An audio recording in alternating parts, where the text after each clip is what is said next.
right. It is now 6:30. We'd like to get the ball rolling.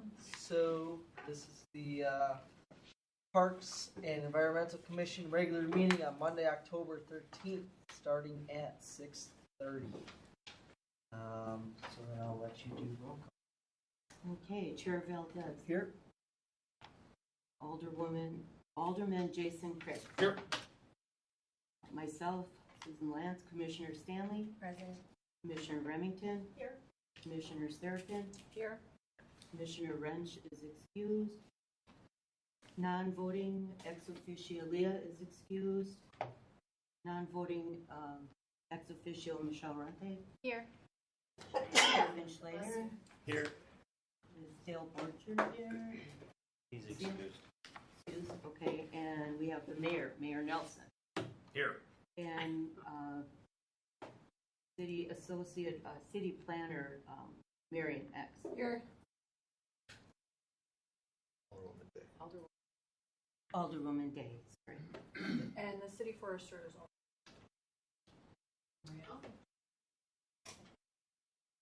City forest. Yep. And the name, I'm sorry. How do you spell your last name? R-E-H. R-I. Okay.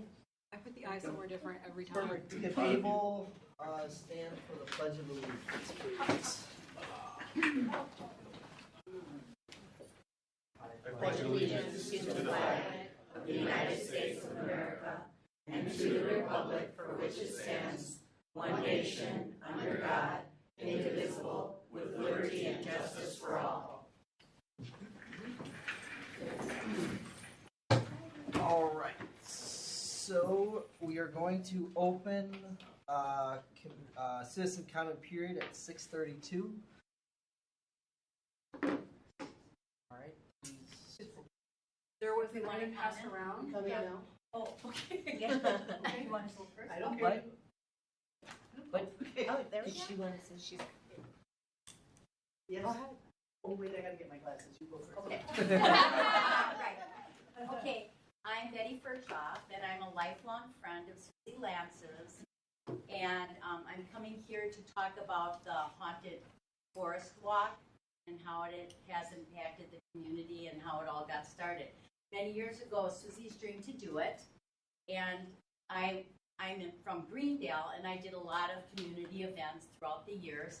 And she said, well, how do you go about doing it? And I said, well, you probably have to come before the board or whatever and give your suggestions and that type of thing. But that was her dream. And she made her dream. It came true. She did it. First by herself, and then dragging some of her friends to help her, and then the community. But this event is entirely organized by Susie and the neighborhood, and it's all volunteers. It does not cost the city anything. So that's a plus. And then, what? It's a huge plus. I know. And as a free event, it provides accessible Halloween activities for families who might not be able to afford, a haunted event. They could go to the Rock, for $45, $55, but it makes it inclusive to anybody, no matter, how much money their family can afford. So and it's in a wooded setting, it's safe, it's an outdoor experience, and it gets kids out walking into the woods, celebrating the Halloween holiday, and it really builds up memories for these people, for years. And this has been going on for years. So the wooded area is used temporarily and responsibly, by the volunteers who prioritize cleanup and preservation. So no permanent structures, no litter, nothing like that. The volunteers implement making sure there's no obstructions and the pathways are clear. And historical data from past events, I think, show there has been no major incidents. So though free, the event draws local residents, but it also brings in people like, we're from Greendale, other people from different communities, and it positions the neighborhood and actually Franklin as a vibrant and welcoming community that, will host things like this for, its citizens and also other people without any direct investment You like that too, right? So, you know, I'm from Greendale, and there's similar volunteer-led events in other cities. And the Historical Society in Greendale did a haunted event by the middle school in Nosewoods, if you're familiar with it. And it was, you know, the community loved it, the village board loved it, and it went on for years. But what happened is the organizer passed away, and of course, you know, with volunteerism, how people's lives get so busy and that type of thing, that it hasn't gone on anymore. And I was asked if I wanted to help, and I said, you know, that's the problem. But I think even with Susie's neighborhood, you know, the neighborhoods came together. How many times do you not know your neighbors, or in the community you live? And it just opened up everybody's doors to everybody else, and they all wanted to help. They leave things in her driveway, you know, to help decorate, you know, the woods. So actually it led to a lot of friendships and a close bond in the neighborhood also. So that's my piece, and that's all I have to say for now. Well, mine's going to be kind of identical. We didn't talk about this before, but I'm Denise Kroll. I also live in Greendale. I'm a retired teacher, and when I heard about Susie's dream to come true as a teacher, I was really happy. I mean, there's so many opportunities for learning in this event. I'm here to provide some comments on the Halloween decorations in the Franklin Woods. First of all, this is a no-cost, high-reward opportunity for Franklin. It adds vibrancy to the community pleasure of seasonal activities, attracts visitors, like Betty said, from nearby neighborhoods. But then they go to Franklin small businesses. They have dinner. They eat ice cream after they've visited the forest. It provides opportunities for partnerships with local schools, scouts, and community groups. It engages residents of all ages, I love this part, in creative expression, art, and design. They're out there designing all these fun things for Halloween. How often do you get an opportunity to do that for your community? This encourages student and youth involvement through decoration projects or environmental education, and they do it on their own, which is the best way to learn. This offers an avenue for volunteers to contribute to the community beautification. Again, no cost and high reward to the city. Decorations and maintenance can be community sourced and sponsored by local businesses at no cost to the city. There is no infrastructure needed. It uses existing trails. Signage is put up for safety, so the kids know where to go and where not to go, so they're not hurt. It's a high community satisfaction with low investment of resources, efforts by volunteers. Controlled the safety part of it.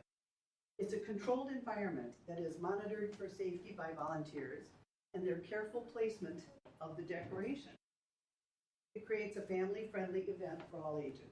It reduces the needs for kids to be wandering out in the street. It gives them a secure place to go with their family. It adds excitement and anticipation for Halloween. I know when I've been there, the kids are all screaming and yelling when they're ready to go with their parents. And I've seen no one get hurt there. I mean, they're close with their moms and dads. It's a wonderful family experience. It lasts seasonal memories for kids and families, and it provides a perfect backdrop for Halloween pictures with their cousins. I strongly hope that you will continue to allow these volunteers to set up free, fun Halloween decorations for your community. Hi, my name is Kim Lyncher, and I live on Southland Drive, right by Franklin Woods. And I came here today to show my support for the fun and loving neighborhood Halloween decorations in the Franklin Woods. I use the Franklin Woods daily, and during that time that the decorations are put up, I see various neighbors going down to the Franklin Woods just to see the decorations and walk through. I have also talked with many people who have come here from other parts of the city, as stated earlier, and the surrounding area just to walk through and enjoy the house, because it is simple, it's fun, it's creative. as I take my daily walks and runs through the Franklin Wood Trail, I always keep an eye out for any decorations that may have moved or may impede the trail, if that would happen, and make sure that they're all in their rightful place so that there's no obstacles, nothing that somebody could hurt themselves on, and there's really not even. Very, very simple. It would be a shame for the neighborhood to lose such an innocent and fun day. Please consider letting the decorations continue going forward. It is the small things that keep you smiling. Thank you. Hello, my name is Tim Burns. I moved here in 1988. Actually, I live on the east side of Southwood Glen, but I normally walk all the way to the Franklin Woods. And when I moved here, I raised my children and everything. I've used the Franklin Woods and brought up my children, walked all my dogs. Sadly, they all passed on. But I've met so many different people here and seen the community change, made a lot of friends and everything. After I retired, I met obviously Susie and Dennis, and they, of course, told me about the Franklin Woods and how they were going to decorate for Halloween, so I was one of their volunteers. And obviously, being tall, I was an asset to them, so I could hang things and help them, and Susie is much smaller. So that came in completely that play too. But at the same time, a lot of people would stop and say how they appreciated that and what it made a big difference, especially because they would bring their families back, they would bring their grandchildren, you would see them at Kayla's, and then they would walk over and see the woods. And then that special night, everything was lit up, and it was a huge group that would meet and walk through it. But the whole thing started, and I asked when I moved into the subdivision, how did this land even get started? And this land was actually owned by Thomas and Catherine Woods, and they donated that land in 1950, and it was actually donated to the Boy Scouts of America. And if you look, there's that pavilion. That was part of the pavilion was from the Boy Scouts. But it was for them to learn how to have scouting skills, but it's also partly used for the community to learn the skills and to work together. So this is part of, obviously, living in a community to come together as a group. And it's very sad to see something like this come to an end, because this reminds me of being a child and obviously coming as a child and being with groups and friends and part of people in your neighborhood, and especially the way this is, and to see it all end. So I ask you, if everyone on the board, to please take consideration.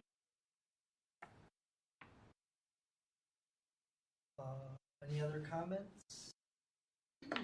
All right. Chair. Oh, go ahead. I distributed at the beginning of the meeting an email from Andy Pilkey about natural resources in Buckthorn. He wasn't able to be here, but we had a conversation. He wanted those to be shared in the meeting. Okay. So it's there for you guys to peruse, and I'll keep it with the record. But basically, he's concerned about Buckthorn. Okay. Sounds good. Note that we received this. That being said, then that will close at 6:44. I believe.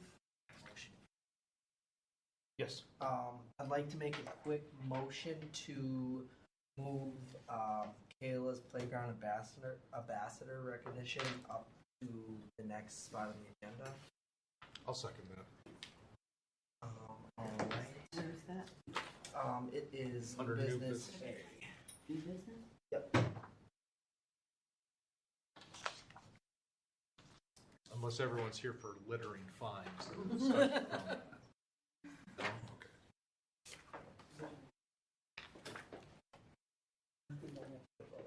Yep. Okay.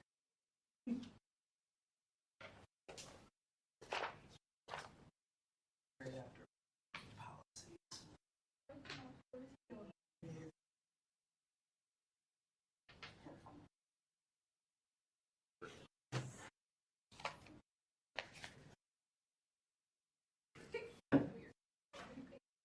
One more. Yeah. All right. So we'll call that to a vote then. those in favor All those in favor? of taking it out of order. Oh, yeah, sorry. Are you ready? Okay, all those in favor? Aye. All those not in favor? All right, then the motion passed. Shelley, I'll let Thank you you. take it away. I appreciate you moving that up. We have some students that would probably want to get to their homework tonight, so I appreciate that move up to the top of the meeting. So, Mayor John Nelson, Chairman Jesse Valdez, Alderman Jason Craig, Alderman Courtney Day, Associate Planner Marion X, Department of Public Works Superintendent Kevin Schlater, my fellow Parks and Commission members, I want to thank you all for your support in Kayla's Playground Ambassador Program, and it is my honor to present to you our 2025 Ambassador Recognition Program. But before I mention all the names of our ambassadors, I'd like to take some time to thank some very important supporters.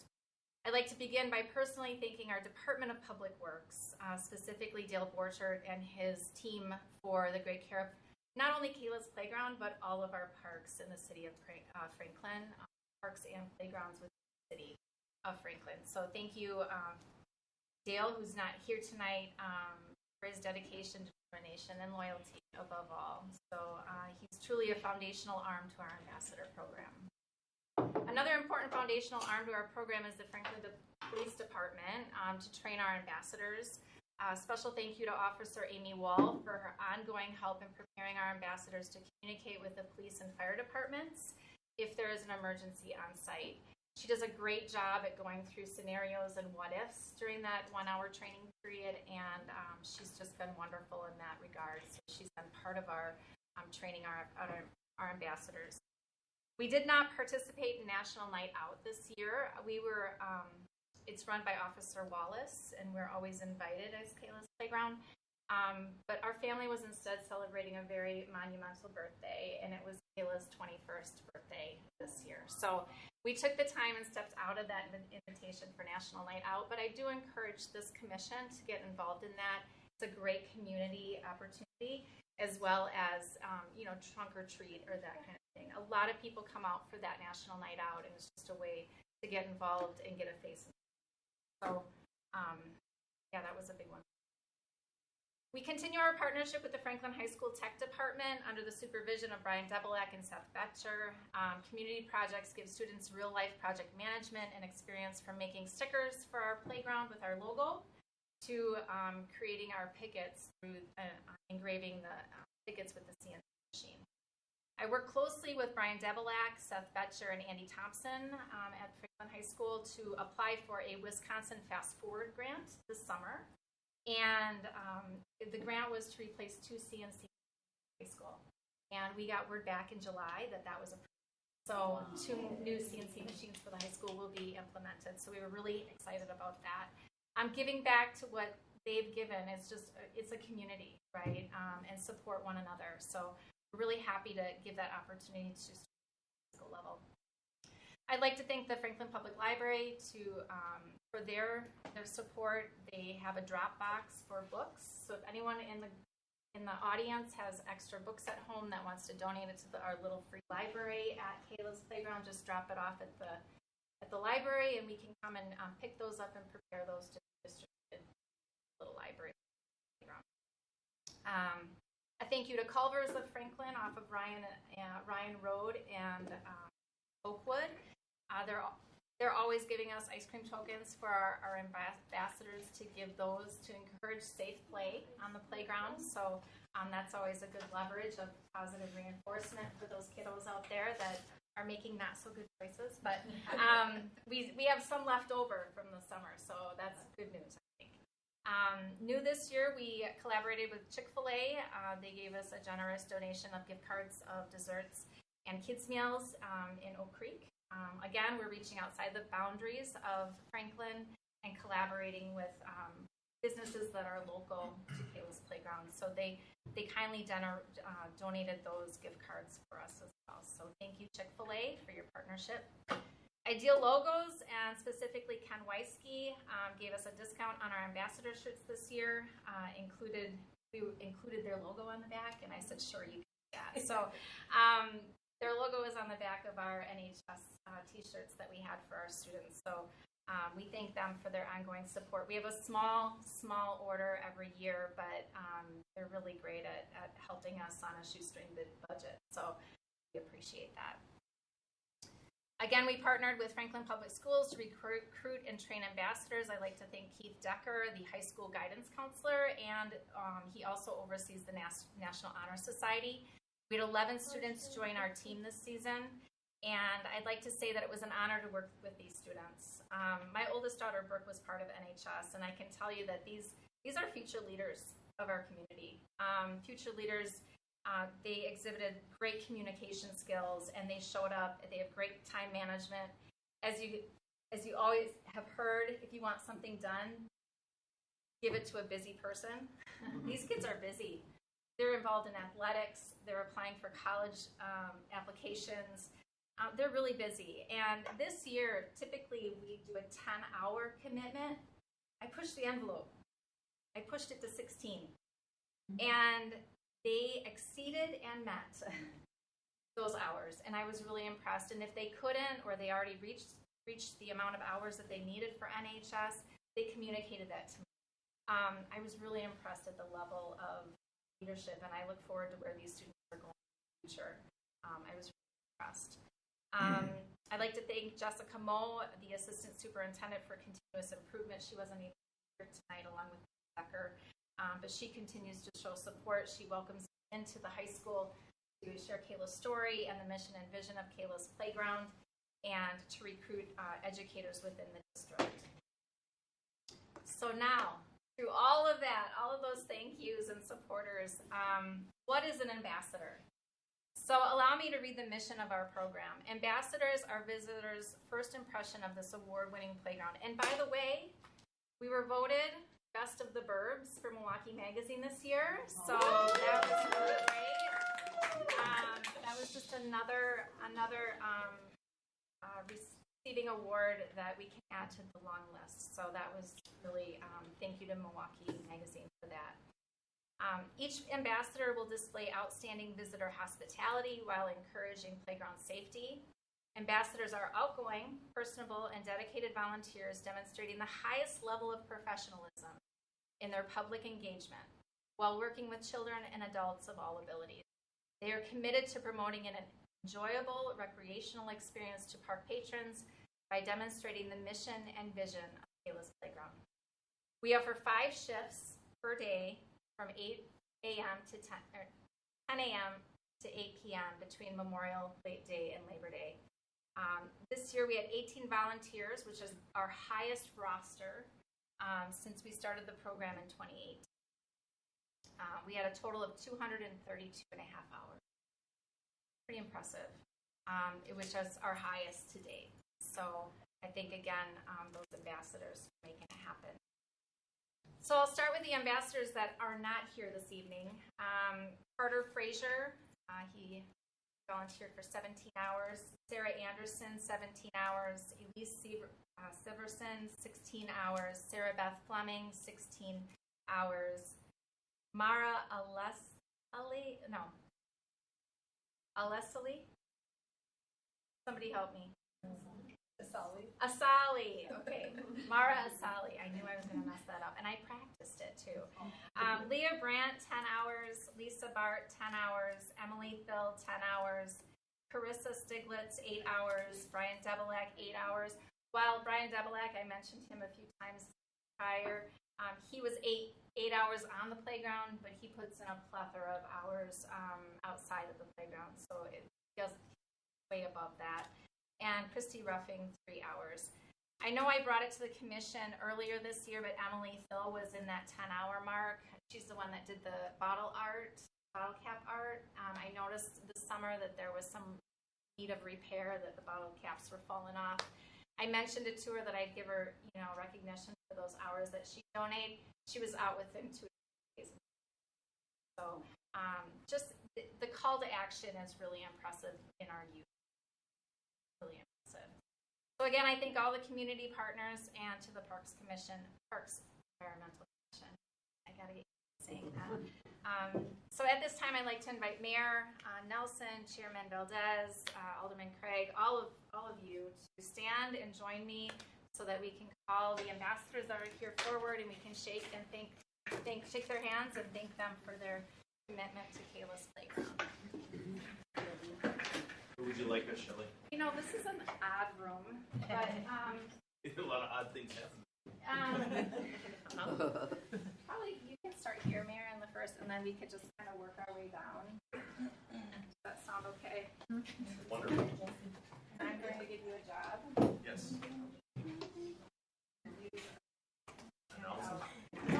I got these.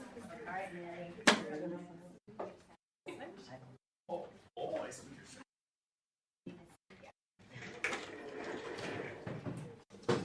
All right.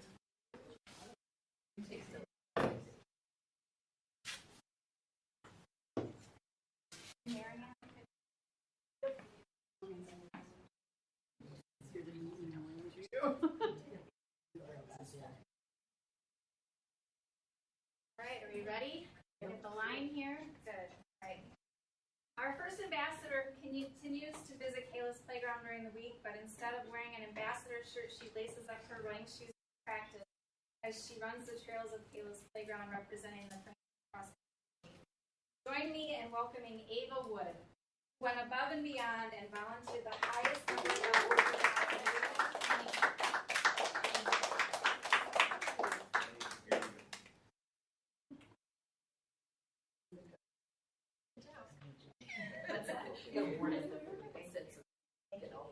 Oh, okay.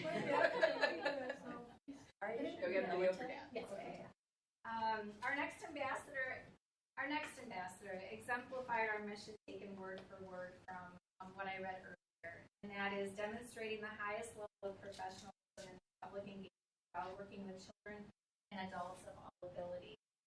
And I have to share this instance at the playground that really touched my heart. I had the shift after her, so I arrived a few minutes early.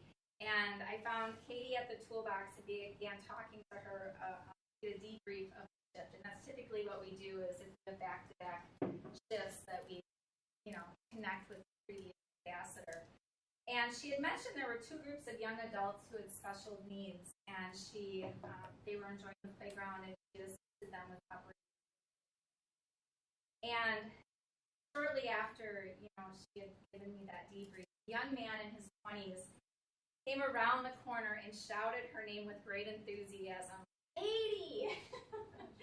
And she smiled and gave him her full attention as he started to tell her about the plan for the rest of the day. He was going through all the things that he had to do that day. And I watched their interaction. She did this with such grace that I thought for sure that she knew this young man. And I thought, well, I'm trying to put this all together thinking, he probably graduated from the 18 to 21-year-old program through Franklin, and it's one of the peers that he knew. They finished their conversation. He went on his way, and I asked him how she knew him. She tilted her head, and with a great big smile, she casually said, well, Katie, we need more people like you. So thank you for your 19, not just hours, but 19.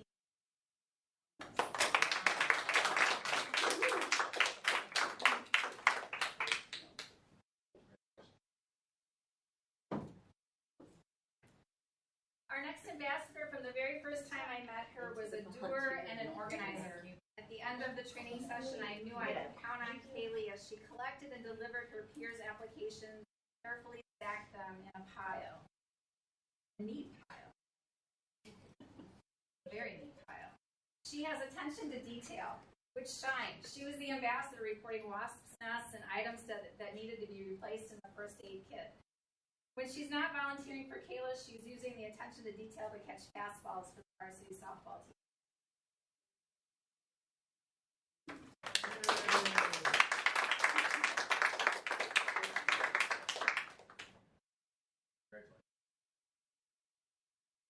Our next ambassador took one for the team, as you would say. Her water bottle was set down outside of the playground and unfortunately ended up missing.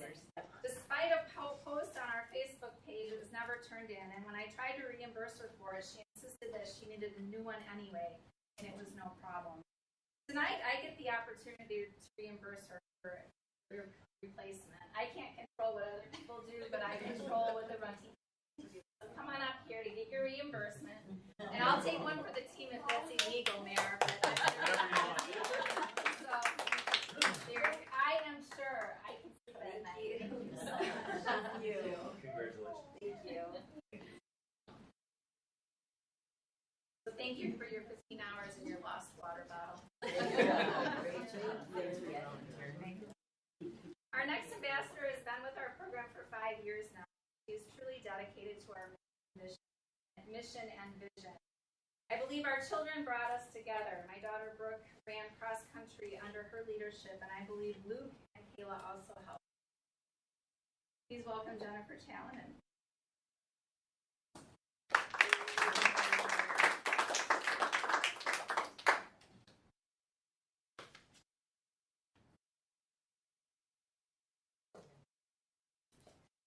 Our next ambassador has been with our program for 3 years, but she truly became an ambassador at age 8 when she was the first to try our Liberty Swing. You can find her playing alongside children and families with a huge smile on her face and identifying famous people who come to the playground. I was there when that happened. That was a truly special moment. And she's a natural ambassador, and I thank you for your 8 hours. Roll on up here.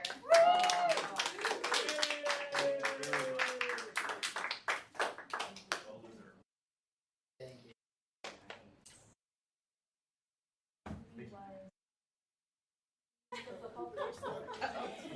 I had you in the first part. It's not coming. I'm sorry. So sorry. Come on up here. Oh, you're from Thank you. Alisali. You were wrong. Thank you. Stay there. Mara. Alisali. Thank you.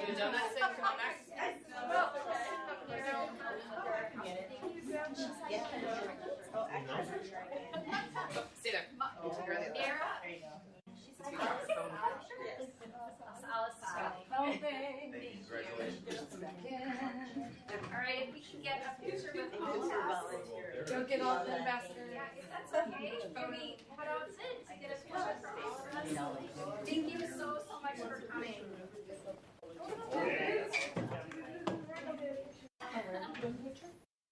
Out in the hallway. Everybody or? Yeah. As long as I'm not You are so sweet, Harmony. It has been. We have now only so many people. We're going to do I had to stay for Shelley. Oh, remember? Hope to see you in the woods.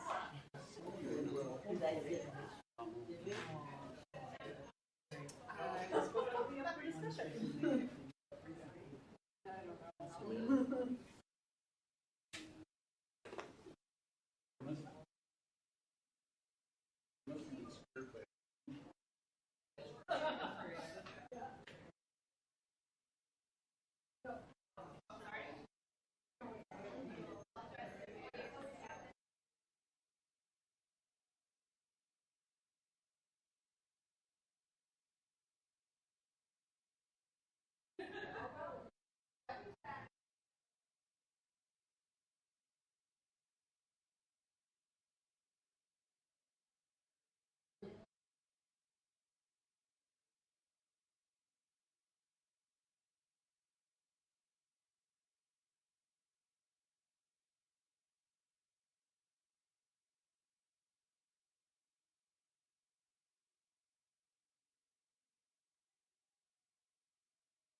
Yeah, it was right up there.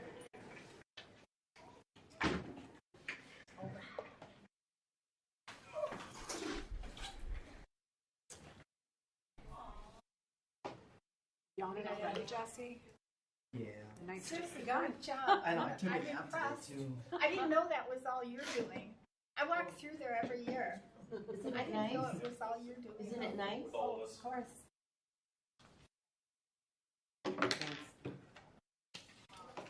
It's nice to know you're so appreciated too. Yep, thank you. Alright.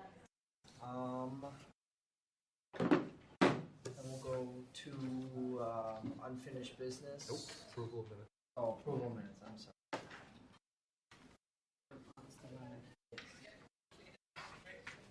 I make a motion that we approve the minutes from the last meeting as written. Alright, then we'll call it to a vote. All those in favor? Oh, Good. She said. all those in favor? Aye. Aye. All those not in favor? Alright, the motion is passed. Right. Then we'll move on to updates on park maintenance. Just do standard maintenance, nothing out of the ordinary. Then we'll move on to any comments or concerns before we move on from that. Then we'll move on to community event engagement. We have Arbor Day and Trunk or Treat. Someone could fill me in on the date of Trunk or Treat that'd be awesome. 23rd? That's a Thursday? Correct. Since the city forester is here, if you'd like an overview for the commissioners that haven't participated in Arbor Day in the past. Not his thing, so. Okay, cool. So Arbor Day is a requirement for our Tree City USA recognition from Arbor Day Foundation. This year it'll be the 25th anniversary of our city being involved with Arbor Day as a Tree City USA. Typically in January is when I get the order forms out from Washington County Tree Sale. This is where we purchase trees in Alderman. Craig was there last year, paying out saplings, 18 to 24 inch. Saplings, typically the commission orders 2 bundles of evergreens, arborvitaes, like spruce, 2 varieties of deciduous trees, and then 2 varieties of shrubs typically in the past. It's usually always held the first Saturday of May. The reason for that is because there was one really wild April where the nursery was snowed in and we were not able to get the trees until like the last weekend of April. So we actually had to push the date of Arbor Day celebration back by like a week. So it's historically been on first Saturday of May, and that's usually proclaimed by the mayor as a recommendation by the environmental commission as far as what date they plan to celebrate Arbor Day. And that's what that also coincides with keeping Greater Milwaukee beautiful. Citywide trash cleanup as well. I know that National Honor Society comes and helps clean trash in the park along a lot of our roads. Some other groups like the Franklin High School robotics team has come and helped out with various other Boy Scouts and Girl Scouts. Been part of that as well. As well as some of the city residents. We also had Weir Nature Center that contacted us late this year. Yeah. Because they didn't have the correct contact and said they're interested in Okay. joining again. They had contact with Joan, right, our previous president, I emailed her at one point, and way in the beginning. she. I just think there was a mix with Yeah. the communication. By the time everything got sorted, it was too late. Sure. So I just want to make sure this next year. I think she's now in direct contact with you and Marion, correct? Marion, yes, yeah. just with Marion. Okay. I'll connect you guys Okay. though. So they set up a table and they gave away, or was that MMSD? Rick Pike Wynn was there. They gave away some different Some perennial perennial orbs, yeah. Yeah, like orbs. seed packets and stuff like that. Yeah. Some information on what they do. People love it. Yeah. Just because I don't know, when we do Arbor Day, does commission have like a table, or is it just in front of the library, or like what is? I just don't. I've actually never attended. Yeah, it's in front of the library Give away the typically. trees. So we're the ones that work with the city forester, giving away the trees. There's a table there that and there's all sorts of literature about other items, not specifically just a free-for-all for vegetation. Sure. It's, hey, here's stuff about invasive species. Here's this last year there was weirdly enough the library was hosting a talk about invasive species. That was like, can we put some of this out there so people can come back to the library at a future date when you're doing your little event? And they're like, yeah, that'd be awesome. So we've had other groups that have come in, the Wild Ones, MMSD, who else was there? Were a couple other, like the health department sat up a table one year, but there's the several years I've done it, there's always been a very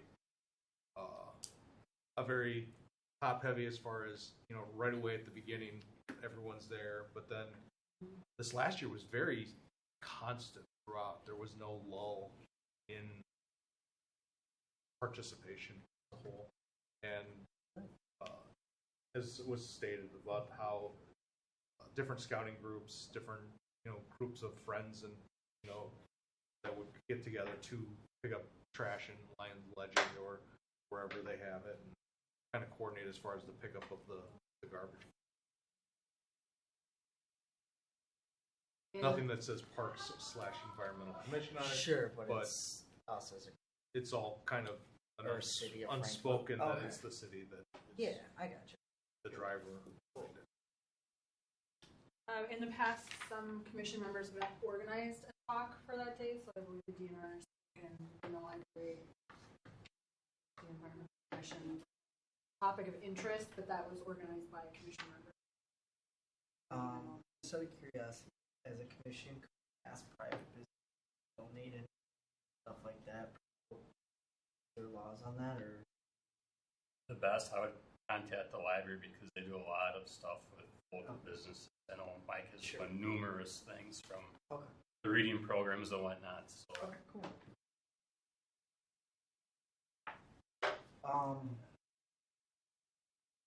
I think I don't know too much about it. Last year I got stuck working, so I don't know.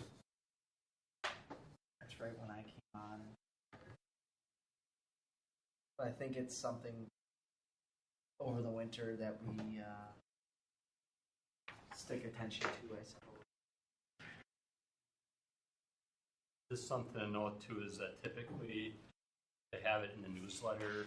Lisa needs it like 2 or 3 months ahead of time, so it is kind of important that you have what you want to put in that newsletter ahead of time. Actual date will be May 2nd, 2026, if you go with the normal date. That would be this. And then what was the you said 24 arbs? Do you have those numbers? You typically order? I can usually get the order from last year. Okay, yeah, They'd that'd be depend on awesome. species availability. Usually we just sit down like in the January meeting and this is a list of cool trees that are available. I do think, and I'm curious to know if this is correct, but we had talked about getting smaller shrubs and smaller trees because we had been getting a lot of very large species or species that get really large, and we were getting comments of, I don't have space for a, oak tree, but I could put a serviceberry in or something. And so we do, and I think what I heard, although it's anecdotally, I've participated in it, that people like that, the smaller species of stuff. Yeah, there's a pretty good variety of shrubs and smaller trees and larger trees. Typically, we've always ran out of trees. We never been a huge surplus left over that we had to go plant in the parks or anything. Typically, it's one per person. Families can get more. If we say, there's a big line right now, I'll come back at like 15 minutes, you're 11:30, half hour before the end of our shift, and it's kind of this free-for-all at that point. And everybody wants the evergreens. Yeah, They everybody's always so want quick. The everyone likes to use those for privacy. Yeah. Never have enough of them. Ways to cheat. Yes. And then so trunk or treat then is Thursday the 23rd. Yeah, that'd be awesome because I'm also not familiar with it. Yeah, let me just pull up my notes. So after we voted to have a booth, a trunk at the event, I registered us. Thank you. Yep. We had to, it's on Thursday, October 23rd. They have a staggered setup. So I signed up for setup to get the vehicle there from 3:30 to 3:45. So it'll be my vehicle. I have the decorations. Our theme will be Franklin Parks and Environmental Pumpkin Patch. So it'll be a pumpkin on the back. There'll be some pumpkin things, and then I'll have like a little pumpkin bin. I have some litter. Throw the litter into the bin as like a little interactive thing. We had a case and a third left of the Crayola crown from last year that I had. I purchased another one. So we have around 750 crowns to give out, and we have about maybe 200 stickers left or so. So unless somebody wants to donate anything additional and bring it there, I think we'll probably be okay. I did get message from the organizer, which is the library. They said that we had approximately 800 kids attend last year. Registration is required, and they come in waves. The children, they have it all closed up with like police tape, and then they have to, sign in as they come in. But they said this year we're estimating to have maybe 1,000 kids. They ask us to supplement candy with stickers and small trinkets. We don't do candy, and I don't know if you've seen the price of candy. It's very expensive this year. So I'm glad we're not doing candy. The case of 300 packets of 3 colored crowns was $35 on Amazon. So I donated the $40, and we'll have enough from last year and this year. So that's good. If anybody wants to purchase one of those, I can send you the link too. Do you want more crayons? We could use one more Or would case, you and rather then us- we would have 1,000. If Okay. 1,000 showed up. Do you want to send me the link? I can and do I'll that. order it. Yes. Oh, hopefully I'll get them by. They came in 2 days for me. Okay. Yeah. I'll So order them tomorrow. okay. Can we get copies of the handout? Yeah, that's something that we wanted to ask. So we do have a coloring sheet on the parks webpage from the city. And I have a poster that has a QR code that sends people to our webpage. So the intent of participating in trunk or treat for our commission is to drive our audience to our website to get additional information about parks and environmental. So it would be really helpful to have, this is what the poster looks like actually. It's bigger than this, but this is basically what it is, and it has the QR code, and it's sort of like, how do you want your parks to look, clean or dirty? So that's why I'm doing like a little rubbish thing with like, hopefully if it's not too windy, newspaper balled up, and the kids can toss it into a little garbage can, just as an activity at our thing. But really, they just want their swag and they move on, We did engage a lot with the community members, so it's talking about what Parks is doing, telling them about our map that we have online, and we can incorporate, other things initiatives that we have with the littering and getting after invasive species. We can talk to them about whatever. A lot of positive feedback for Kayla's playground as well. We didn't have assigned shifts or anything. My kids are going to be there because they do scout event there, and my husband will be there. So setting up and breaking down, if you want to come, that'd be great. I'll have it set up if you can't make it. If you want to come for an hour or so, I think you came for a couple hours, right, last year. Some of our, What is the time on that? it's going to be from 5 to 8. We can't take the truck out or the vehicle out until after the event ends, for safety purposes. So I'll stay with the car, You can just throw everything into my vehicle at the end of it. I'll bring everything. So it's low key easy. Just talk to community members. Wear warm clothing or for the weather because it was chilly, that night. And that's it. Can you think of anything else? Yes, we've had a bunch of colored park things, Marion, last year.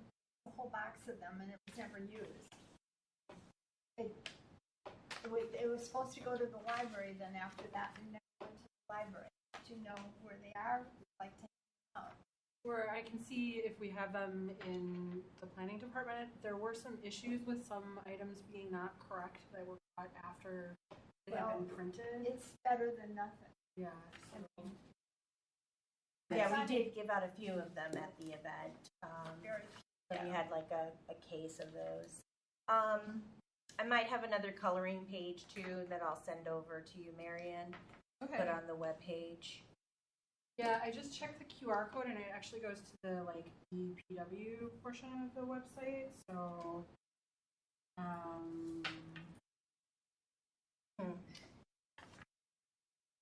I'll check the poster that I have because I have it framed in behind glass. Yeah, I know you. I didn't want people to. I didn't know if it was going to rain that night, and it was printed large for us, but it's not like protected anything. So, we'll have something. If not, I'll probably just do little labels for the crowns and stick a label on it with the website address and stuff. It's just something to remind them that, hey, this was from your city parks and environmental committee. So that's the intent. Yes. So they go through the parking lot in the trunks, and where do people park? All over. They're mostly at City Hall or around, Lions Legend Park in the community.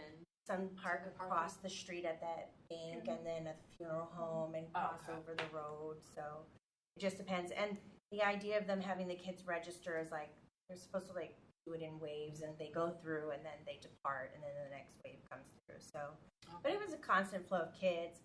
It's a good vibe. It's kind of fun. They have a pumpkin carving contest too that you can enter, and indoors has some stuff. And the scouts this year are going to be selling brats and hot chocolate. So see you there. Hopefully, right? Yeah. Come for some, none, or all. Right? I will be there, definitely. Oh, perfect. So can we Will just you? I'll be there for part of it. Okay. Do you think you'll make it? Because you thought you If were my out of flight town. gets in, I'll be there. Okay, that's right. I remember you saying. I fly back today. Yeah. Will you make it? Will you make it this year? I believe I'll be able to make it for a little bit. Okay. Yeah. I know you stopped over for a bit, so. I'll be doing dual though. All right. Yeah. Perfect. And I will be there the whole time, so we are ready to go. And I may have some things from Kayla's playground. Oh, super. That we could handle. Perfect. I'll have those buckets like we had last year. Perfect. Okay. I have some pumpkins if you want some pumpkins. Put on the table, or do you have everything? I have a pumpkin farmer down the road. I got sick. Oh, real pumpkins? Yeah. Okay. Yeah, and fake ones and inflatable ones. It's going to be a pumpkin patch. All right. What's the theme? It's pumpkin patch. Oh, yeah. Franklin Parks and Environmental Pumpkin Patch. Oh, nice. Perhaps pie of some. No pie, unless you want to bring me some. That's all I have. Unless there's other questions. Thank you for coordinating that. Yeah, no thank problem. you. I appreciate definitely. Anything on that? Otherwise, move on from that then. The Franklin Rec Department pickleball amenities requests. I crossed it off on the. Oh, sorry. Oh, but I crossed it off up here. I mean, the item is still on the agenda, but Okay. Leah did let me know that it's resolved. Oh. So Okay. if the commission has any questions, I think she coordinated with you. Nope. We can talk about a box of different things. So. Let's move on to then the scope and purpose of our combined commissions. I wanted to ask a question about the pickleball. What happened with that guy that wanted to set up on the 9th or the 14th or something like I that. didn't see him on the agenda last month or, well, obviously not now. Well, So. he wasn't on the agenda, but he came and, Yeah, and but remember he was gonna come back, wasn't he? well, He's then gonna we go didn't- talk to the clerk's office. Yeah, He'll okay. come- Yeah, I So I don't. think the Did it clerk's happen? Typically, the way that those requests work is that if someone has a pavilion rental involved with their like reservation process, they start in the clerk's office, and then they're asked to submit a form that you guys sometimes see a letter, sometimes see a form. But I I'm not think sure the what problem you're was food. okay.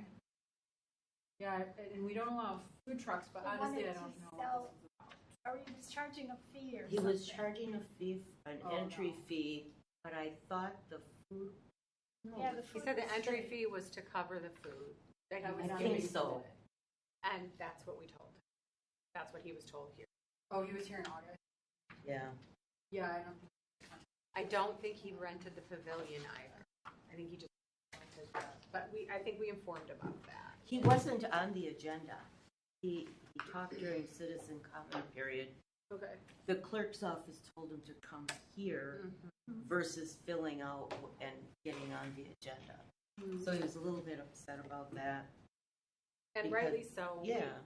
And I think we did, Kristen, you put this on our agenda, didn't you, to talk about this very thing? I don't know if it's been moved off, but just to say, like, there has to be some process that the clerk's office understands so that they're not telling people to come to a meeting at 6:30 at night and for no, you know, when they're not on an agenda and that they're not, you know, I don't think he understood why we were saying, like, he heard no from us, and we're like, we couldn't even vote we on can't do it. anything. Right.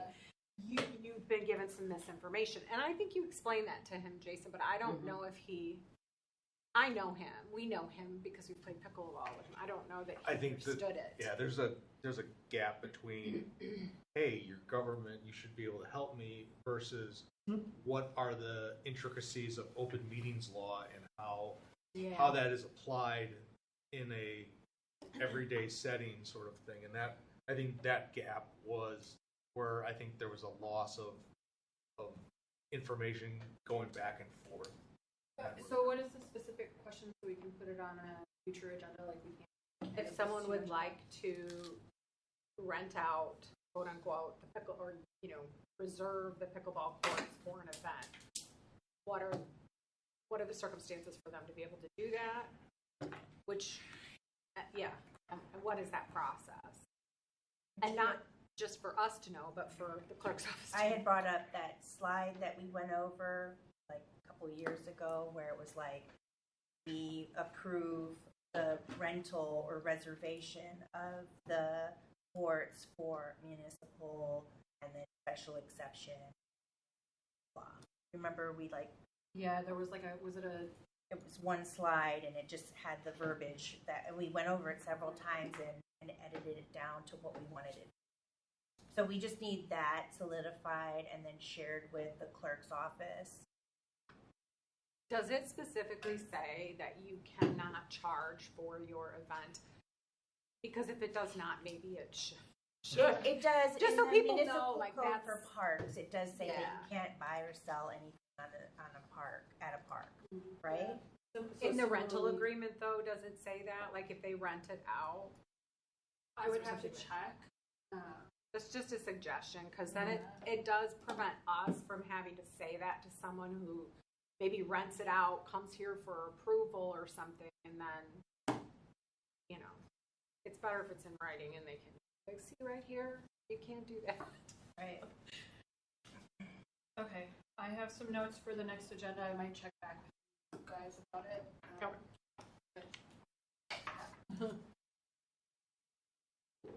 But I don't think he had the event. Or I think he went somewhere else to do it. I bet he did. He said he did put in an application to reserve the pavilion and was advised to contact the clerk's office. Topic on it would have been last month's agenda. His fee was $25, and that's when we said, is this allowable? we could not act on it because it wasn't on the agenda. And I think, to Jason, Yes, ma'am. you were gonna reach out to Jesse, discuss if we were gonna have a special meeting for him. But I don't think he ever. Yeah. Because he had a time crunch where it He was, did have a time. where it was, it would needed to be done by. Yeah, the Yep. next- That by the time the next meeting would roll around, it would be far too late. And he wasn't even, at that point, he wasn't even, well, maybe I shouldn't even do it here. That's why I think Yep. there was a lot of, well, he just kind of he might go somewhere else. And Yep. that's what happened. Sure. Do you want to take this over, Mary, and then letter D? Yeah, so I can ask some questions about that process and bring you more information about it at the next meeting. If folks are interested in training opportunities, occasionally we get information about, not specific to Parks Commission, but information from the League of Wisconsin Municipalities and other organizations that offers like commission member training. So is that something you'd be interested in me just forwarding to the group? I would wanna like to. plug you. Okay. I will look at the last one I got and see if it's still timely. But yeah, that's something that I don't have the resources or skill set to do those trainings like in depth degree that I deserve. So I want to refer you to some better resources. So for number 2 under this, they were in your packet for the previous meeting, and also for this meeting, there's a soft copy here of the commission's recommendation form.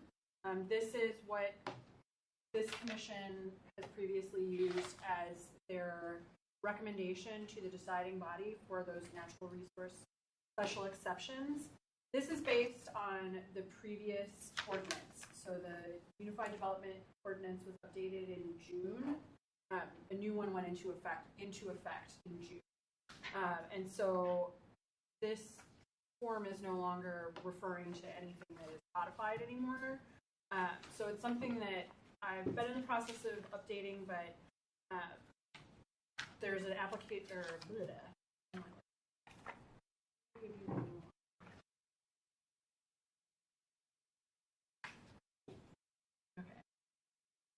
So also in your packet is this questionnaire that all applicants receive. So Commissioner Valdez is exited at 7:33 p.m. Yep.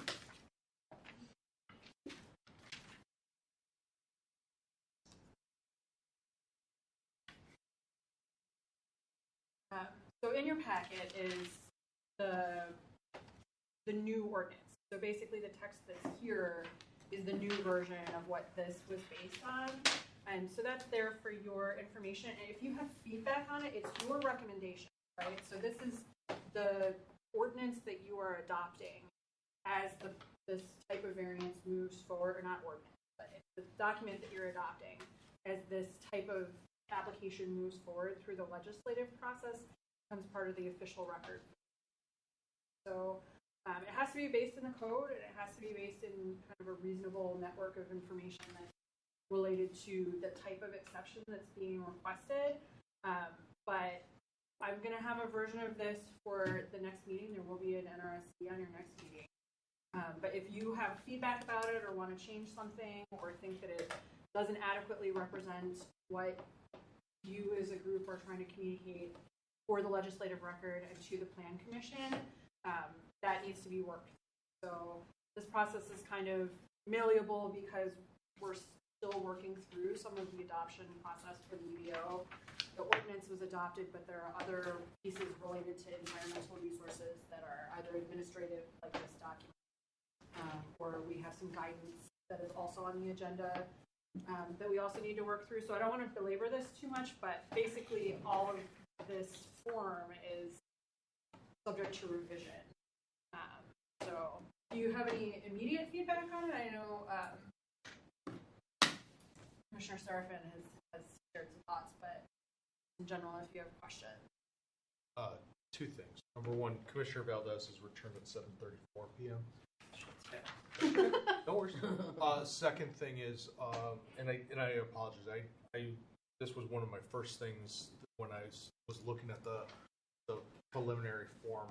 Was I would like to see some sort of ability to have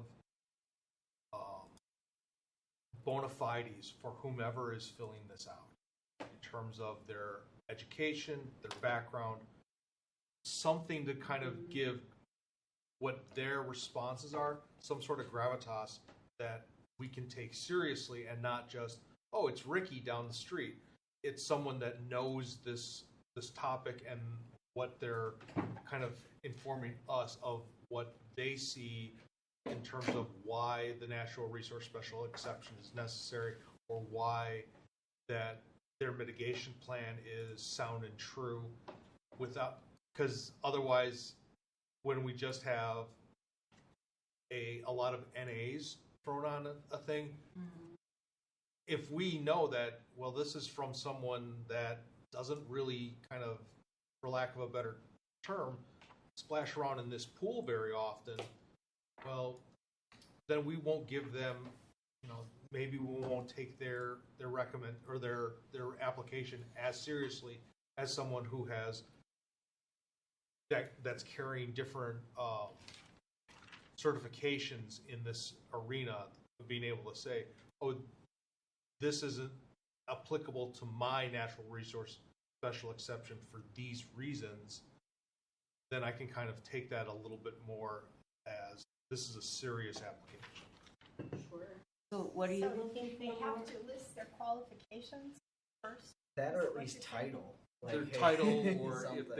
if they have like some sort of like Certification.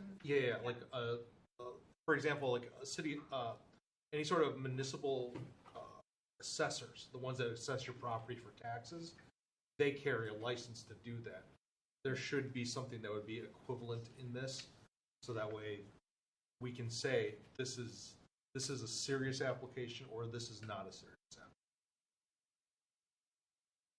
Yeah, I have questions. Are you? I have some feedback for that, which Sure. that's a great suggestion. And there are things that we require already in the ordinance in terms of how information is certified or who prepares certain kinds of documents. So we have an expectation any field work be done by a qualified professional. And for wetland delineations, that they be certified or done by an assured delineator, but that's something your recommendation can easily reflect whether or not that recommendation. And I think that would be incredibly easy to translate into this, because if it's already a requirement at the front end, being able to just say, well, just because the delineator did the work and someone else took their their findings and standards and is translating that, I would like the delineator, for example, to be the one doing a direct translation instead of it going through a second or third party. That isn't always feasible. Some of the delineations, like the full report, would have been drafted by a field professional from a prior developer, potentially. So it would be like someone has to reach out, contract with a separate person, etc.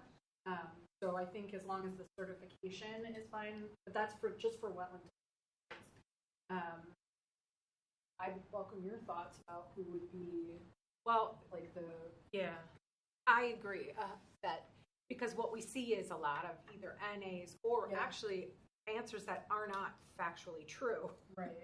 And it's because the person filling it out thinks that a wet detention pond is a wetland, or thinks that and they just don't have that expertise.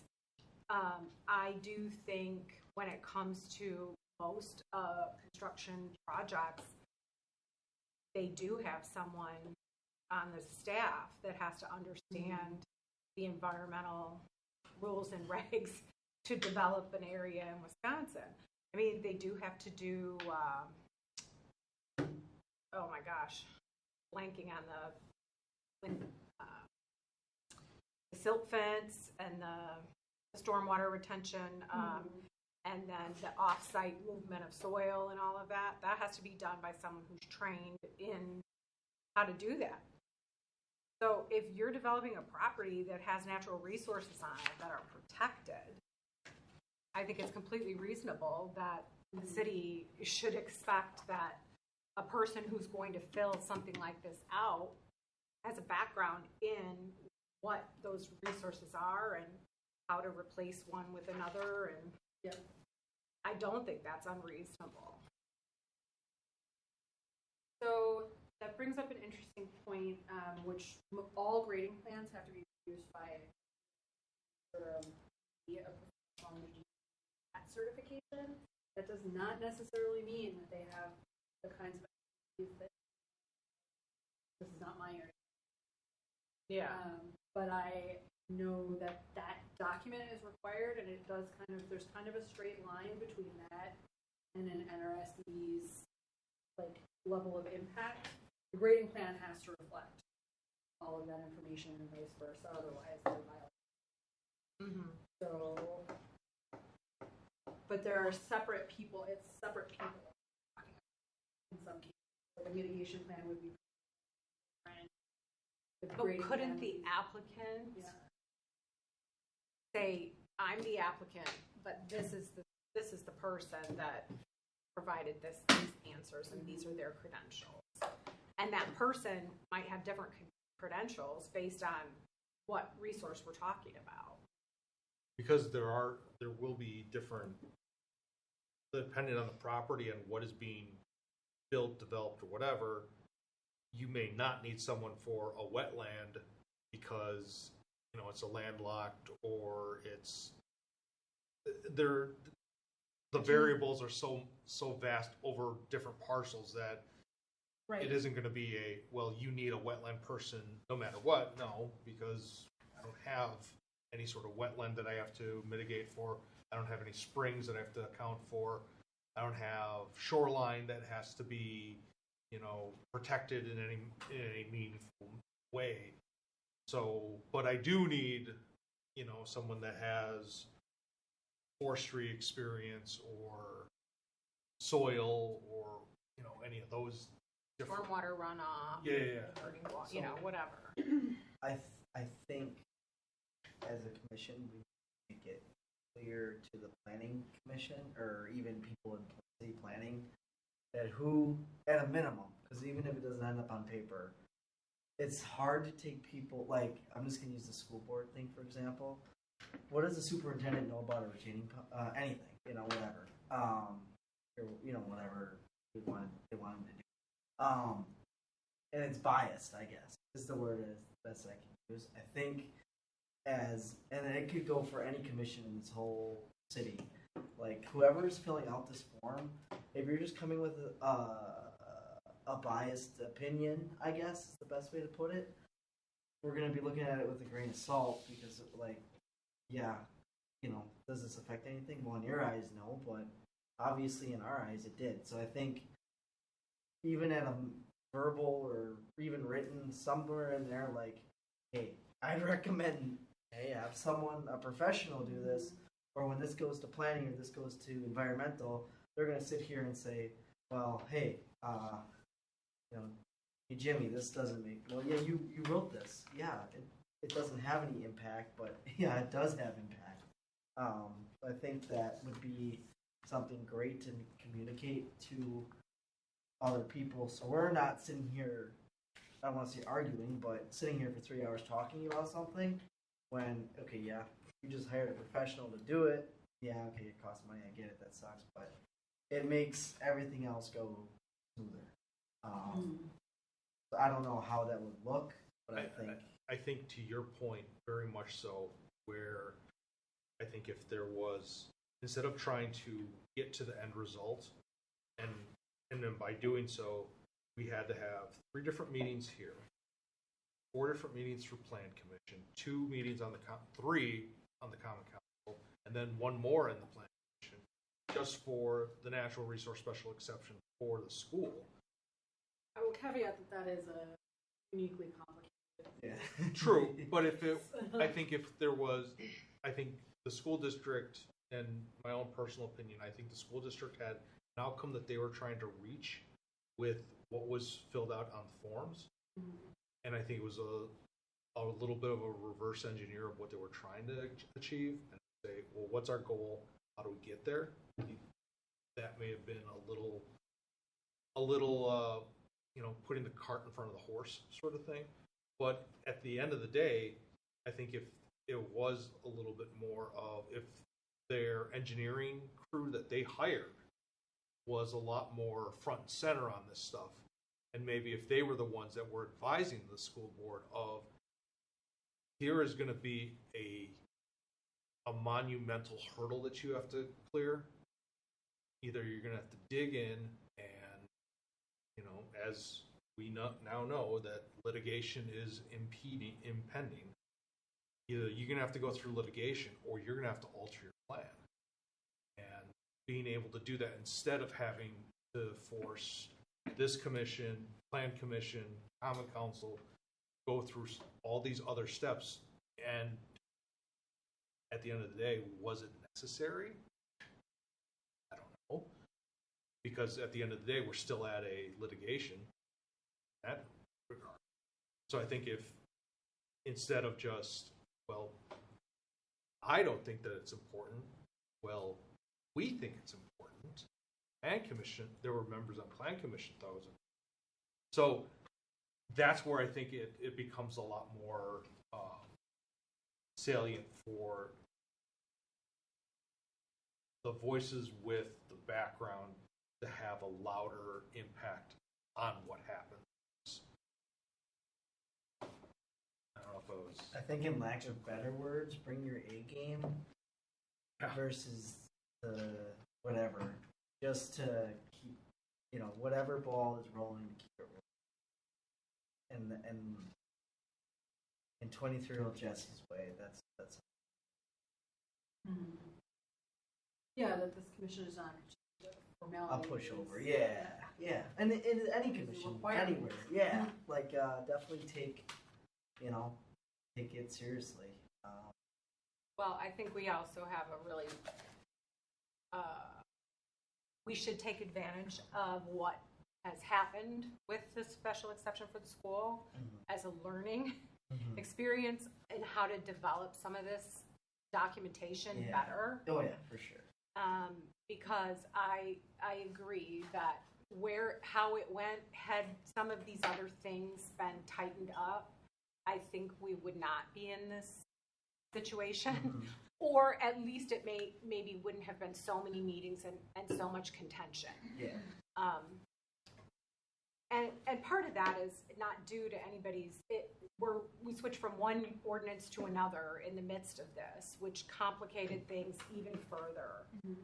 But when I look at the forms, I guess the first question that I have to Marion is, when you say that this commission or the Environmental Commission created the form, are we talking about the City of Franklin Environmental Commission? This questionnaire is what we're talking about? Yeah. Because then there's another questionnaire, and then there's the standards and findings. Yeah. So I just want to let me clarify what's all before you. So the first piece of information that you held up that says City of Franklin Environmental Commission is the previous existing recommendation form that then the chair and vice chair would sign, or in this case, so if someone comes to the office, city planner, and needs a special exception, you would hand them this, they fill it out, and it goes to them? Is this the process? So the process for this is actually, they get a questionnaire, which is basically this. It's the header is they're answering questions that are this form. And then that information gets transferred into your recommendation form by the planner reviewing it with some level of analysis and interpretation that, how does this conform with. So it's a combination of, here's what the applicant presented, and here is what we think about how that conforms with the work. So can we make recommendations on that questionnaire? Absolutely. There, okay. Yeah, please do. So, and the questionnaire, so that's what's here now is That's this.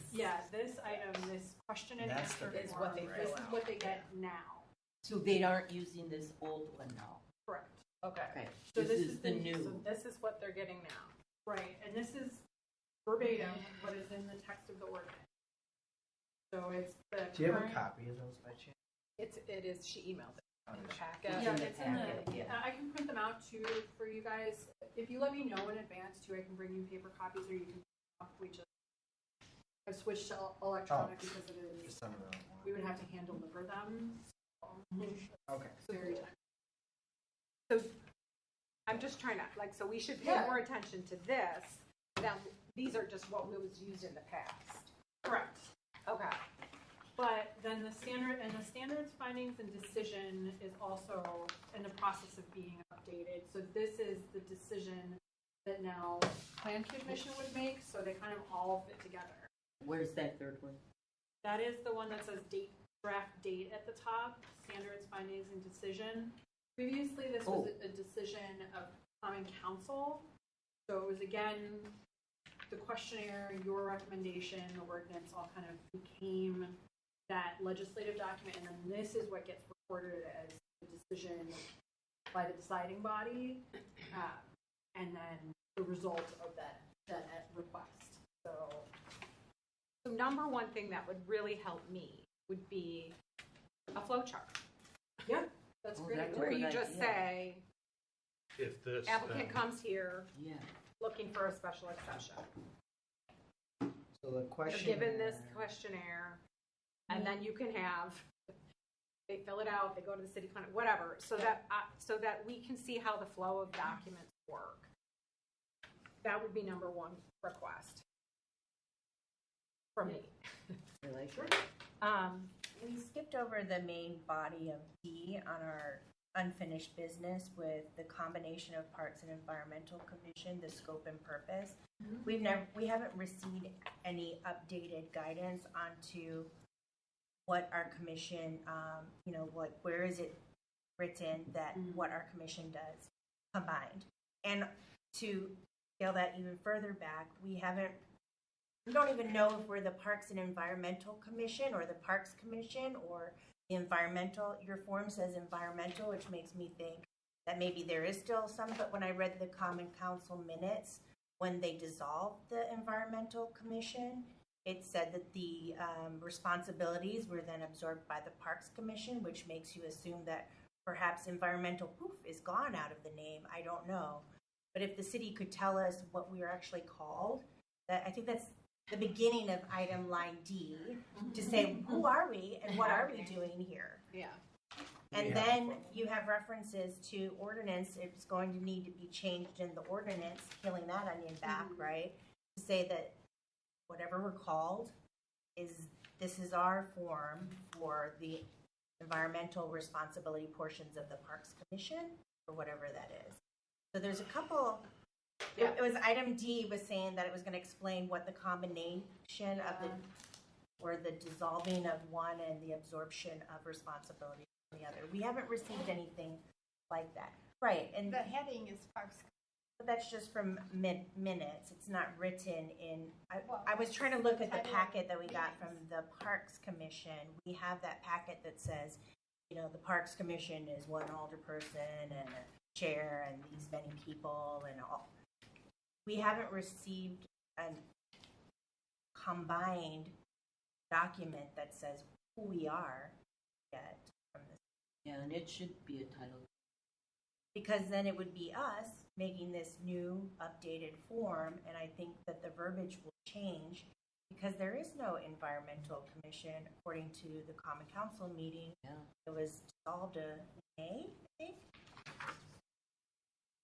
Yeah, and that's the question of the name is something that I will have to get back to you about. I'm not totally clear on what happened there. This was something that kind of happened all at once, and you're right that we need to update. Because I know that there were line items identified too from the Environmental Commission that would be absorbed. And there was some talk about Do they all have to stay in the Parks Commission, or could a few of them go to the Planning Commission to skip this portion? If necessary. If somebody wants to make a special exception and there are no environmental concerns, do they have to get the Parks Commission to approve it? That's why I'm asking these questions. And now I yield. Thank you. You're a great question. And that's making me ask a question of what do your administrative rules say and how did those get stated? Because I, in fact, don't know the answer. And that would probably be the best place to look. So, like, your scope would be within ordinances and the municipal code, but then the administrative rules are an administrative document that has clarification of all of it. So, I'm going to have to get back to you about that. We can still work on the form, I think, though. I mean, it's about 80% there already. It's when I read the first line and it's like, I don't even, know what we're calling that. Like, where is that environmental commission they're talking about? Yep.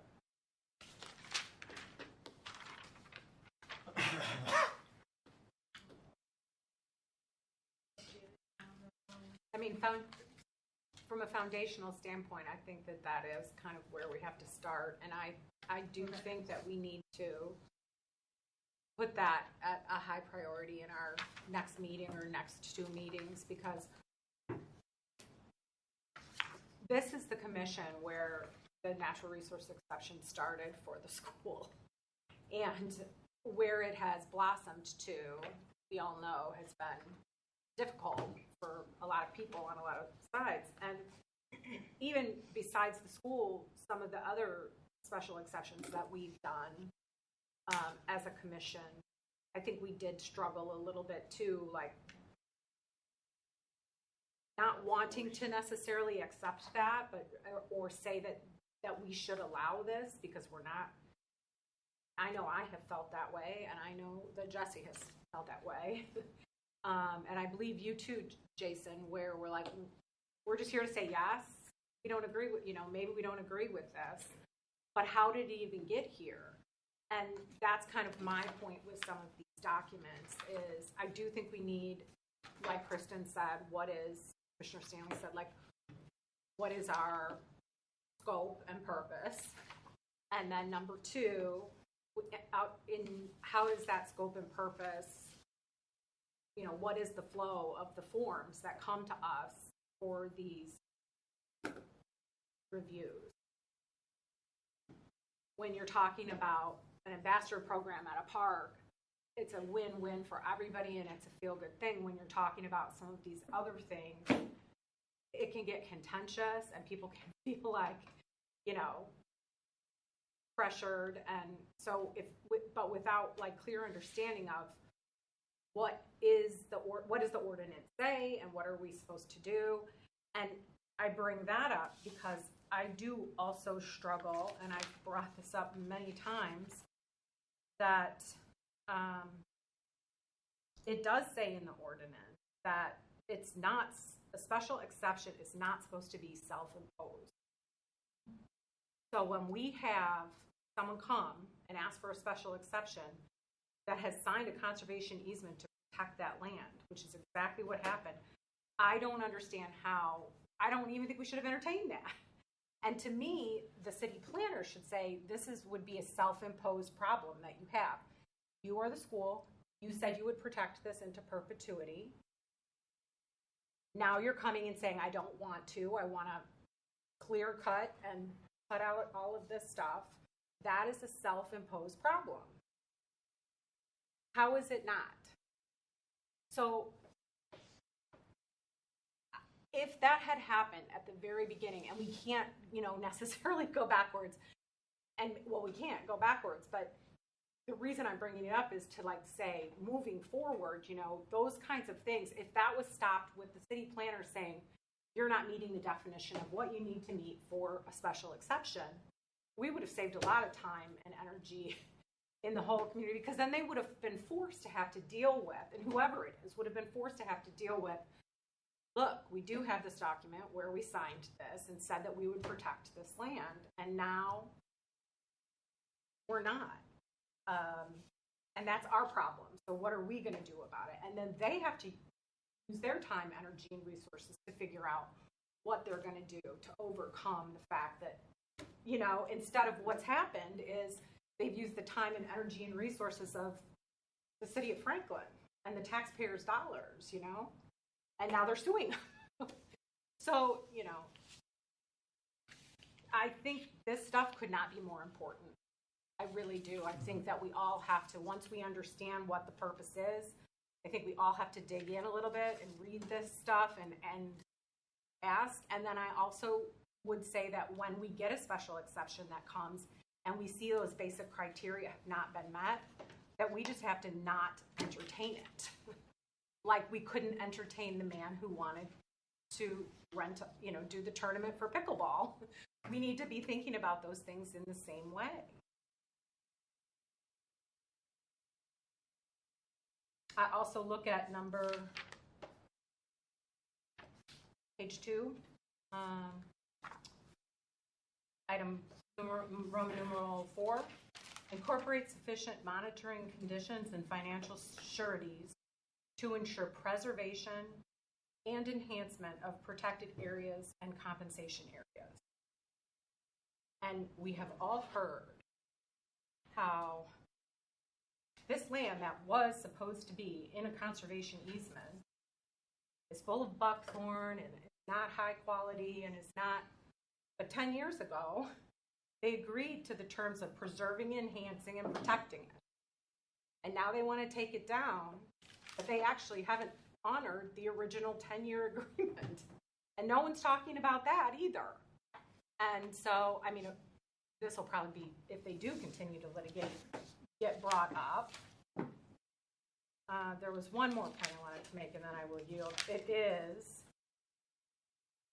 I'm trying to find it. It's talking about adversely harming neighbors. Oh, any negative effect upon property. Adjoining properties. Yeah, it's third to the bottom. Number 8. Yeah. Thank you. You know, this is in the document that's everybody's been handed. This is the old one that they were handed. How can you, we heard how many neighbors came to every single one of those meetings and stood up, but they also, when they purchased their properties, were told this is woods forever. And I just think for myself, if I bought a piece of property and was told that, and now I'm being told it's going to be taken down and there's going to be sports fields behind it, that is a negative effect upon adjoining property. And it will reduce their property value. That's a fact. That's another negative effect on adjoining property. So to me, like, this is where this stuff should have been nipped in the bud at the stage 1. And now we're in the 11th hour of dealing with it. So I am excited to get these. I know you've asked us for a while to look at this and we just keep missing meetings or something happens, but we really do need to like stay on this course and get some of these things finalized. Mm-hmm. This has all been good feedback, and I will be drafting recommendations. So it's going to be a version of that for your next meeting. There will be at least one NRS that meeting for notice, but I'll be sure to comments into the form. So I'll probably show that form to the chair again. I wish that I'd had more time to work on this a little bit before those came up, but I don't know our schedules, so yeah, we can't go backwards. But yeah, I'm just saying, like, we do need to get this done. Yep. And I mean I completely agree. It is your recommendation, it is your word moving forward as part of that legislative record. So it needs to reflect the ordinances and the commission decision, whatever it is. And you can recommend denial. So I don't know that that's happened recently, but it is an option. So the final decision currently lies with the commission, but that is something we approved, or we recommended denial for the school district. Yeah.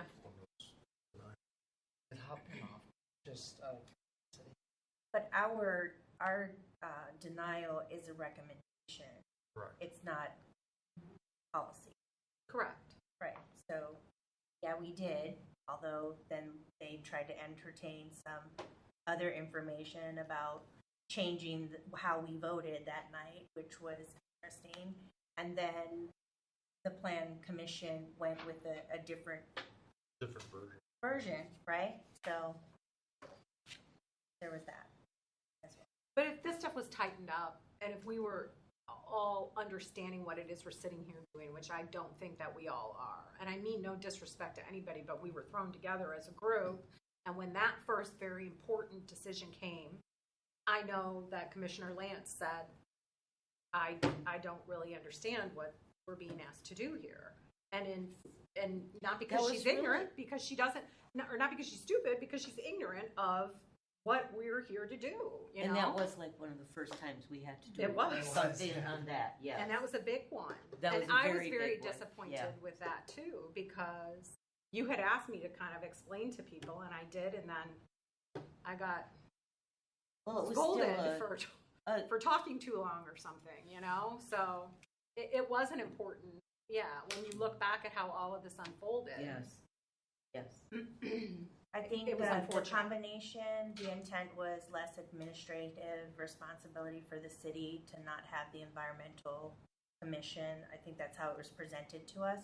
So I think we've got to ask for upfront administrative effort to get us a document telling us exactly what you need for us to do for the city, and then give us our title and do what we got to do.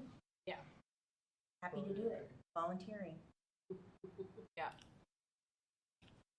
Requested city attorney. What did you? The request of the city attorney. Well, that's, your administrative rules are kind of the place to start ordinance. So I'll work with staff to get some along those lines. It might not be- But, we'll go from And if you can get us drafts, we'd be happy to enter, you know, I have the old version of the parks one, so obviously you have the old version of we can see where the gaps are and what we think need to be added or adjusted. Happy to do those that. are in an email somewhere or a packet that, right? Yeah, I can send them out again. Okay. It's honestly Email's fine. probably easier. Yeah. And I will say that in the minutes from when the environmental commission was dissolved, did have identified some of the content that was being absorbed. But it was still great. And it was a lot, and it's just the organization of it, which is you need a little better organization, because it's hard to pick up from month to month and add new items and then change from an old UDO to a new UDO, and then have, this is the form that they're filling out now, but here's the two other ones that they used to fill out that you've looked at before, and it's a lot to track. It is. So some kind of flow chart, and just deal with, here's what we have to do moving forward, and just take from the past only where it serves us to learn and do better would be my preference. Yeah, I will say, like, the goal has, ideally, this commission would be making policy decisions and not doing some of the administrative work that you do, because it trickles on through, it creates delays. So, yeah.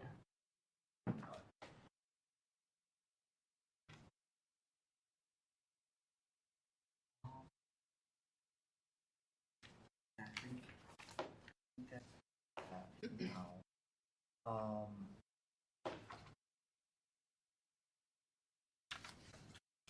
With regards to finances, Yeah. we'll have an update in November, and going forward, you should be receiving quarterly reports from the finance. So that had been a past practice. We're hoping to bring that back. Just out of curiosity, just remind our I'm guess just let me.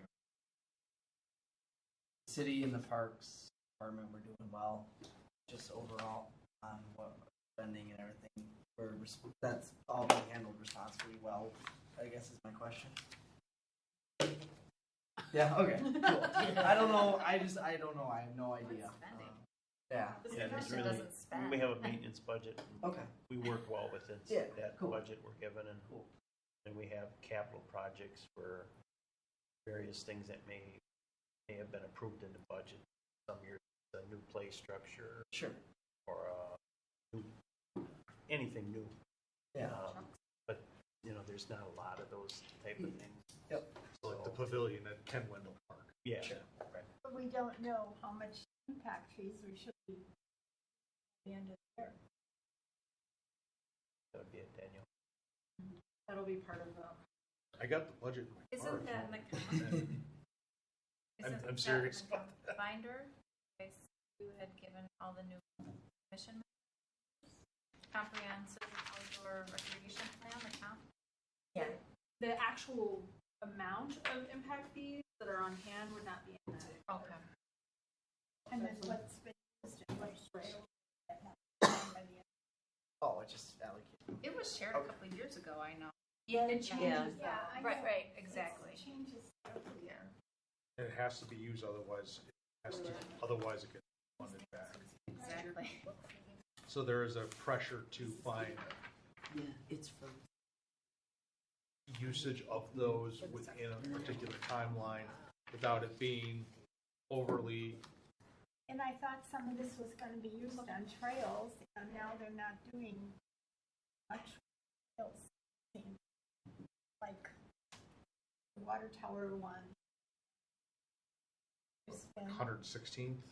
16, they were working on it a little bit a month ago, but not much happened.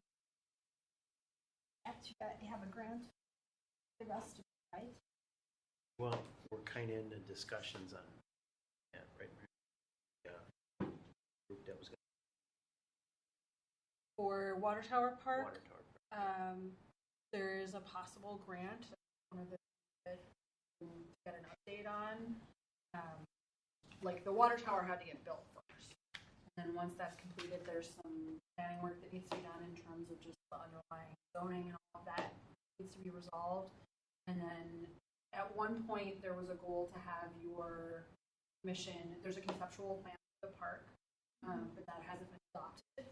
So then we would go through a plan process and adopt. But yeah, waiting. There's been nothing approved, no funds. But it's been 2 years.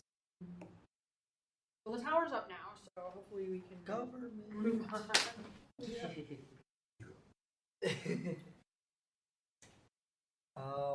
Perfect. So with that being said, We're at the we are cruising today.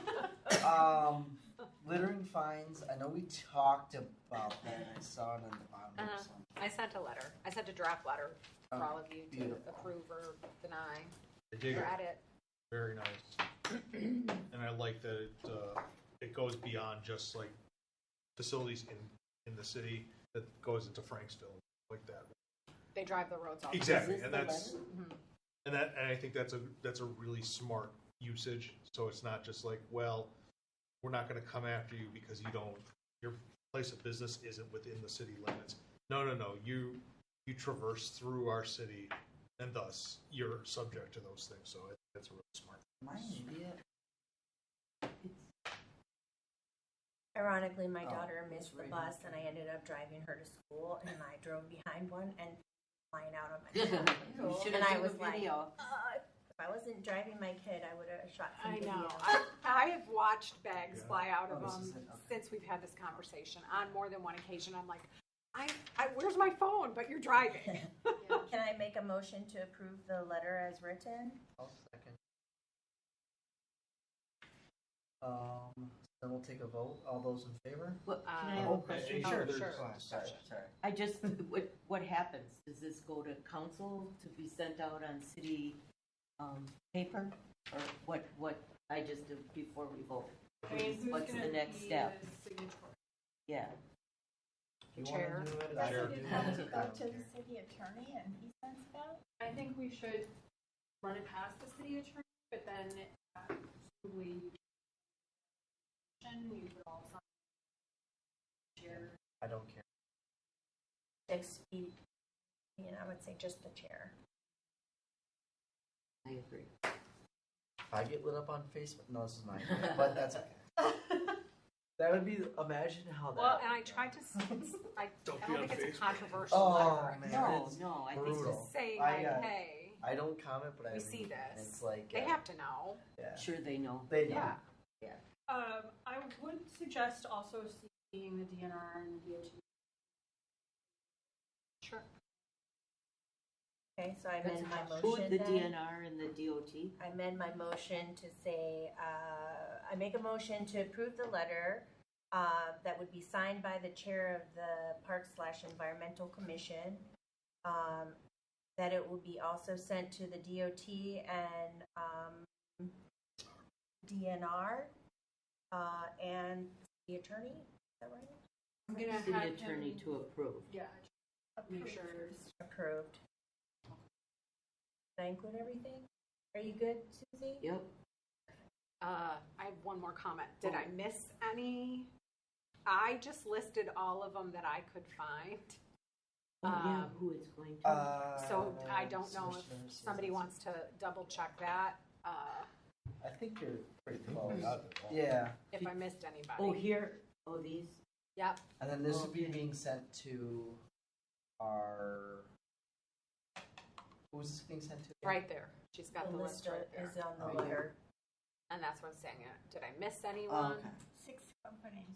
Gotcha. So we're gonna send it to them first. It doesn't get better. Somewhere. And Marion, are you the one that takes it to the attorney? I'll Okay. And then you'll get Jesse to sign No, just- it. you can fold them and stuff the envelopes too, Jesse. We'll do it together. The rest of us. I second the motion. Oh, I already got a second. Okay. She amended Well, it. she's amending. You can second. Okay. Yeah, that's fine. It just, Yeah, it doesn't matter. she So amended we- it, so okay. it needs a second. Yes. Yes. Sorry. And all those. Do we all say aye? Yes. Oh, can we? Any further discussion? No. And then we'll take it to a vote. Motion to pass. Aye. Aye. Aye. Aye. Motion to decline. Then the motion passed. And on the voting note, Chair, I would like to excuse myself. It's my birthday today, and my family has dinner waiting for me at 8:30. So I'm going to depart tonight. Happy birthday. Thank Happy you. birthday. Can we quick do the Franklin Woods before you leave? Is it next on the agenda? No, but if we can take it off. Make a motion. I make Sure, a I'll motion stick to around for quickly that. discuss the Franklin Woods before Kristen leaves. That's I okay. second. Yeah, absolutely. Second. Okay. Yep. Any further discussion? All those in favor? All those in favor? Aye. Opposed? All those opposed? All right, the motion is passed. Franklin Woods. I think to keep it Keep it quick, Quick. Suze. I will do it as quickly as New possible. business B. Marion, I sent you photos. Oh, yeah. Full disclosure, I have been. Yeah, I've You been have as been? well. I've been. You have been. You have been. I have not, but I. this never came to us I love before. it. So we'll make. I think we're on the same Sue? page. So What? We never approved this before. No, we haven't. is there a reason we had to? Haven't Oh, on it's on the the- back. BB. Page 2. You missed the meeting. I thought This that was is- just the only new I don't business know. was the ambassador program. This, I see this it has now. always been allowed for me to do this Yes. without a city approval. Okay. And I asked about doing it and I was told, well, we didn't know we wanted to do it this year. I really think it's important for us to continue to do this. These are just photos. Go back to that one, please. This was a group of high school kids that came through. I don't know if it's like an Optimist Club or whatever it is, and these kids were walking through the woods. They thought it was Bernard Botanical, but somebody followed up with them. This was the Franklin Woods. They had such a great time. They were so excited to see all these decorations that were in the woods. They're along the path. They are not on the trail itself. They're in the trees, or they're off to the sides of the trail. Now, it's a very fun event. It's just people get excited when they see them. And again, it's off the trail. It's not like you're saying, hey, everybody come here at 2 o'clock on Wednesday. So it's overburdened. It does not get, people aren't overburdened in it. But people do tell their friends, hey, you got to go into the Franklin Woods. I have people that never take a walk in the woods, but they know the decorations are going up. I've had people come up to me now, hey, where are the decorations? Because I usually do them at the beginning of the month. So nothing would be obstructing the pathway. I have a neighbor, if you go to the next slide. Can I ask a question? Yes. The post says Ware Nature Center. It's an error. This is the Franklin Woods. Okay. I said they thought that, I'm sorry, not for Bernard Botanical. Okay. They thought they were there. We corrected it. This was from their Facebook page. Okay. This is the Franklin Woods. Those are decorations that Gotcha. I put up. Okay. The next slide, I have a neighbor in the neighborhood. If anybody is afraid, Next slide, we always Mary. have to be very politically correct. She has agreed to make temporary signs, and this is the sign, putting them at the entrance of Kayla's, you know, where you walk in there, where you walk in on 42nd Street, and where you walk in on Butts Road. And these signs would be placed there, basically telling them there are decorations in this woods. They're not spooky. Nobody's jumping out at you and going to scare you. They're just up in the trees or on the ground. If you're concerned, we ask that you turn around and choose a different part. They could go around that circle, that arboretum, respect the woods, stay on the path, which they should be doing anyway, reminding them the park closes at dusk and that this is basically a volunteer event.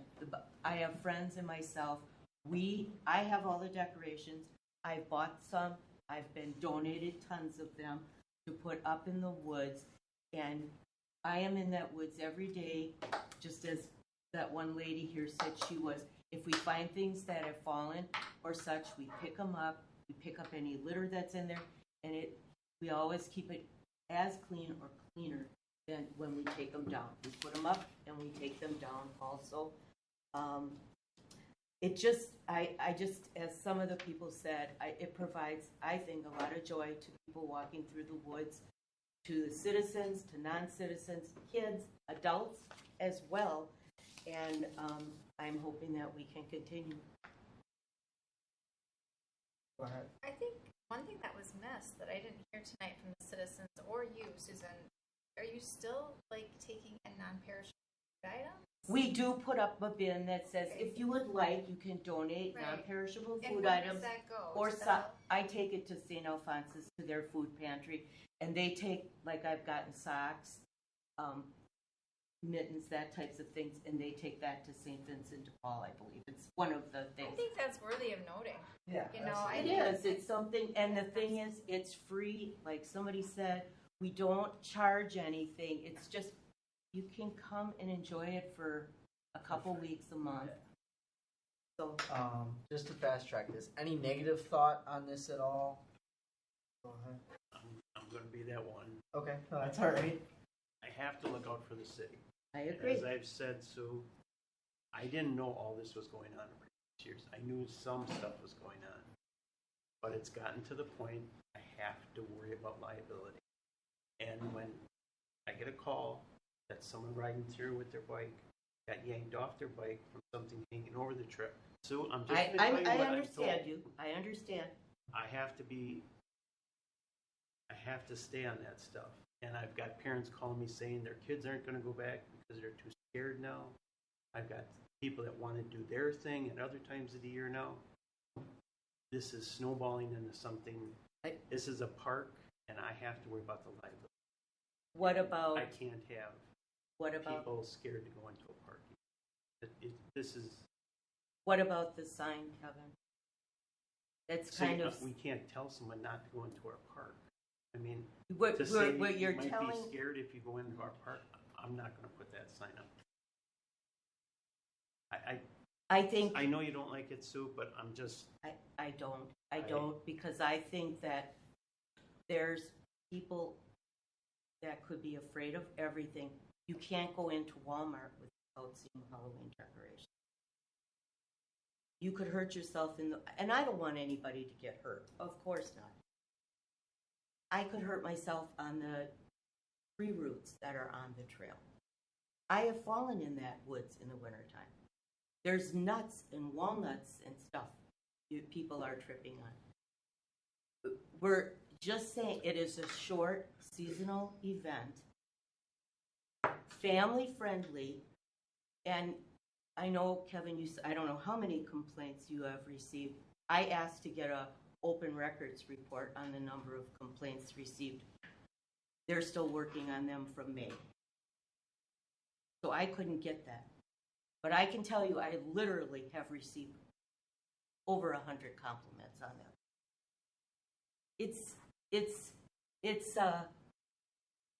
I think it's silly that we wouldn't allow something like this to go on. I really do. Because there's always somebody that is not going to like something. Were there a lot of complaints when Kayla's playground opened? The neighbors that live right behind there. There's kids fall. And I know if they said they fell on I don't know how they would have fallen on something because the decorations aren't. And I can ensure that the decorations will be placed 3 feet off the path if they're on the ground, or they'll be on the trees. I just have a question. So I have personally walked this 2 different years with the decorations up. You're saying that someone called you and said that there was something across the path and their kid drove into it? And because that's not, I mean, that has not been my experience. Like So it is clothesline all themselves off or something? Okay. they're all off the sides of the trail. So I think that's a false report. I mean, I'm not here to argue with anybody.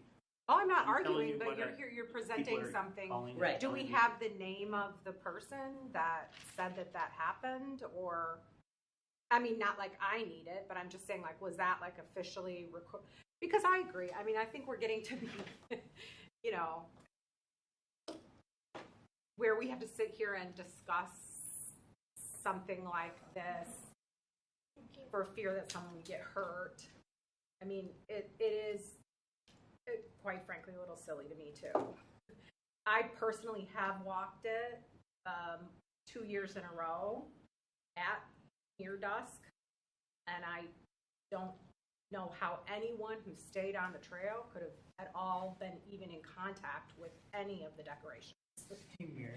Because they're not on the trail. One slide or 2 slides. So that's what I'm saying, Kevin. I don't get it. Like, it doesn't make sense one more. that someone So would be I clotheslined. think- Maybe somebody. I think right here. So I think if we're gonna do this, this has got to be a no-no. And I agree. If you, that like if that? That was 2 years ago. Okay. So it's fine. It's fine. Okay, sorry, that was What? 2 years ago, and Dale mentioned it to me. We've never done that So, since yeah, then. so Yeah, I the think- years never I've seen done it, that I've never since seen then. that. I think we can probably get on the same team on this. Is we can't have anything one hang Over the- across, Yeah, Two- and we don't. On or over the trail. on or Yes. over the trail, I and agree. then Right. anything I would say, I think the word would be entangling. So like the spider web. Let's say some little kid ran into that, freaked out. That I could see that being an issue. I think So, anything. Okay. You know, because you see it as a liability standpoint. You know, we can sit here and argue, we want this, you see liability, Sure. so let's meet in the middle. I agree. I think, Well, let me, is that That's possible? let me just Yeah. say, what I'll do is I'll talk to Jesse, the city attorney, and where he feels this is. I think we got to at least get him involved. We might Can I- want to bring up Just that the bottle cap artwork that was donated and put in that playground had some pieces fall off that might be choking hazard too. So we could bring that up with the city attorney as well, maybe, and get all of the dangerous things out of our playgrounds. It could be like Milwaukee and cancel the fireworks because those potentially could be dangerous too, and we could do a drone show, which I would not recommend. There's no time to go But to the city you can attorney. just go and go and go if you want to talk I was about gonna it. tomorrow. Yeah. They're usually up by now. I usually have them up by the beginning of the month. So, And I thought, well, and Kevin, I tried to reach out. I was hoping, because last month was canceled, it was on the agenda, that if I could get them up and then we could get it on for future, because this is an annual, has gotten to be an annual thing. And, Well, can I say one more thing? yes, The other thing, regardless of whether it's a Halloween thing or a trunk or treat or a Christmas thing or whatever, when you have people in a community that get together to do something like this, like the people who came to the citizens who spoke earlier, you know, when you stop that for any reason, to get that momentum back going again, you lose something. And so I strongly believe that if the city attorney needed to be contacted, that should have been done when Prior you to. brought this up. You brought this up 2 months ago. Then we missed last month's meeting. I do think your compromise is a great compromise for this year, Jesse. And I think for next year, just so we can all meet in the middle and actually have it on fact, when this comes up next year, if you bring the complaints and they're on paper, you can see it. I think, Well, because I get it, liability. And unfortunately, you get the call and it sucks. I get it too. You do something wrong, we're gonna call them Karens. That's what they are. It blows. It sucks. let's not call him that. Brandon's. I don't know. Suckers. Yeah. It's annoying. It sucks. So I think this year, if we could agree, no hanging across, no loose items. So, wait, when you say let's loose make a items, motion. wait, I would but when like you say comments. loose items, are you specifically talking the spider webs? Because there's there's loose items. They're all loose items. But if you're saying no spider webs Well, for a kid to, so yeah, I am. I'd like to say that, and I'm trying to get things rolling here. Okay. Especially on the liability thing. Anything that could Be affected by wind? wind, yeah. So it has to be essentially Affixed. nailed down in 2 spots, 2 points of contact, right? so you see that skeleton, Yeah. is that okay on a branch? So As 2 long points as of the contact. wind blows it vertically and it doesn't affect or impede the It won't impede the path. well then I would think it would be fine, but you Okay. just have to, it's affected by wind and it goes across that, Or blows, trail. or blows You guys around. are walking it daily. This is not a We're big there issue. I'm there every day. I know. Okay. Every Yep, day and I'm I believe you. We have to meet in the middle, especially on a safety standpoint. We don't want him to lose his job at the city. Absolutely So not, no. that's all we're trying to do. 'Cause I- I want this too. It just we gotta do it as safe as we can. Okay. So can we, Can I make comment? Yeah. Absolutely.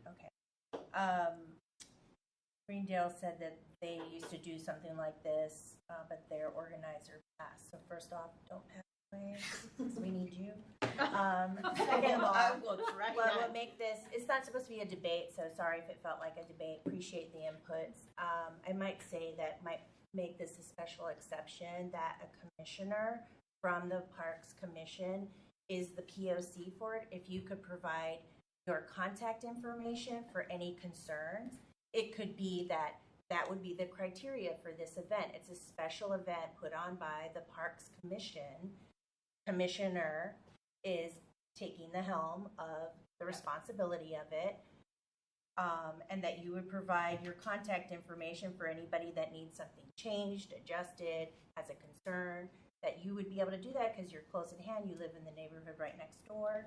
So how would we do that though? Well, you could add it to that signage, signage? or Oh. you could put it on our website and say, Parks Commission special. Being a face towards that. yeah, you're getting into liability. I mean, when we had people come out to help build the playground, they signed a waiver. a liability waiver. Are For you going to be volunteers. at every person that's walking through there? I mean, we're No. getting down a rabbit hole. You No. guys just. That's a good point. Again, it's not Because supposed to if- be a debate, and I didn't yield Yeah. yet, but I'll I finish my apologize. points. You could be a POC, and also you haven't said what dates you're going to have. Well, I would start it tomorrow. Okay. I would start putting these And decorations. you would take them down when? They would be down, Halloween is on a Friday. They will be down before that Monday, the 3rd of November. I would get them down that weekend. And then we don't have any written instructions on what our authority is as this joint commission. Do we have the authority to make a motion to approve something like this? There has got to be a rule about decorations because this is come up before. The commission is responsible for, so like what can be hung in the pavilion, those kinds of things. And it also has to comport with the municipal ordinance. But we've made special exceptions to many various things besides decorations, right? Society puts up Christmas decorations. Yep, there's a holiday play. Okay. So it's in your opinion that we could make a motion to approve it tonight? Okay, that's all. I So- yield. Thank you. So, am I gonna put something, it sounds like it was, put something Well, as far as is a there point any of more contact. discussion? Don't put anything as far I as. think I think that was good advice to say leave your name off of it. It keeps the city out of it. So just because it But- says volunteers, do this. To the point of do what we can't do for all, we won't do for one is the concern, right? And So what I'm saying is we say our criteria tonight is that it is the Parks Commission commissioner who is doing this in her community as a special event, a special exception. I'm sorry, not an event, a special exception.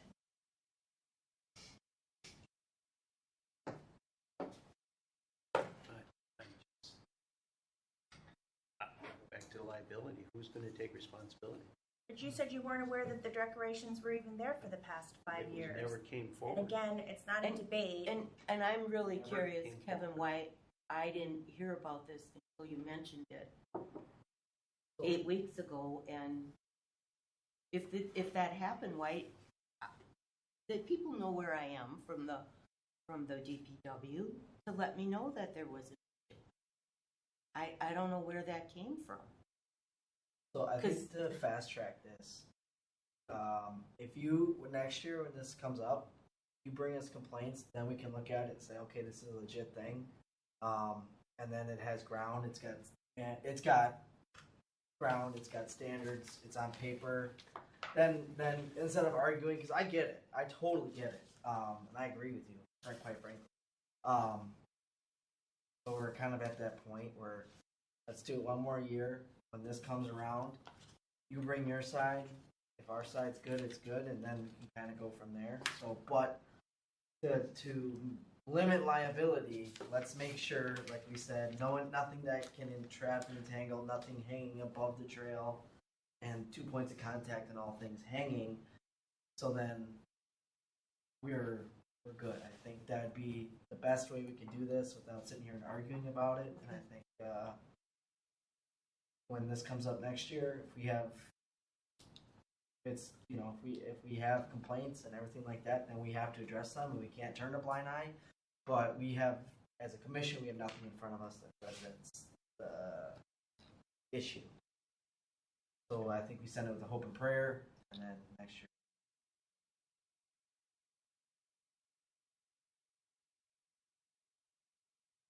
Can I get this on the agenda again then in, I would say, August, no. July. She wants to see the follow-up. December. Oh, I want to see like in March, I want to see this so that if we could annually in March that, because if the city attorney needs to be involved, Sure. all these other people, if they need to be involved, let's not wait till the 10th hour. Can we also see in November if there was incidents that occurred, so that way it's still much more fresh, and it's not something that, oh, well, this was something, and we didn't really look into it, that there's I can bring any comments I get. Kevin, if you get, can you bring them in November? If the DPW gets? I'm gonna stay out of it, so I'm WP washing our hands. I spoke my piece, about how we feel about it. I'm still gonna give Jesse a call tomorrow to see if we're okay with it. If he says it's okay, great. If he says no, we got an issue. Unfortunately, or not unfortunately, that is what he's saying there is it's too much liability. It is too much liability. You know, it's just that's the way that cookie crumbles, and I think we have to look at that as well, because safety is obviously for any park a priority for everyone here. So I think. Right. I'm not trying to be a bad guy. I just. Oh no, I get it. I have to look out for the city. Oh, If absolutely. something would happen, and somebody comes back on me and says, "Well, you knew and you didn't do nothing about it," now I'm out. Yep, absolutely. So. So what is she supposed to do? So, She wants to put the decorations So up tomorrow. we'll- Can't we give her approval? well, we can write our terms. Said that we have to have everything safe. You want it in a motion? Yeah, we can do that. So I'd like to make a motion to approve this with the exceptions of nothing hanging over the trail, nothing that animals or humans can be trapped in, and anything hanging loose is securely contacted at a minimum of 2.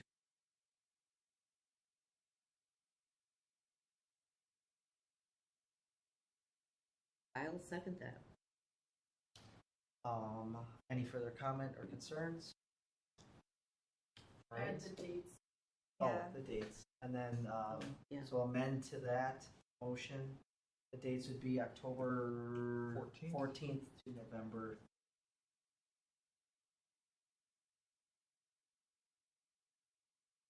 And then a motion to, oh, go ahead. I just have one quick question. As Mhm. far as the little signs that you're posting at both of all of the entrances, I believe, Yes. to the, Yes. how are those secured? Or are they pounded in the ground on a stake? I'll have How- to ask the woman. I assume like a rummage sale sign. Okay. That's what I assume. That's what it looked like. But I don't know for 100%. I appreciate those signs. Kiddos in the playground. Everyone's screaming out of the woods.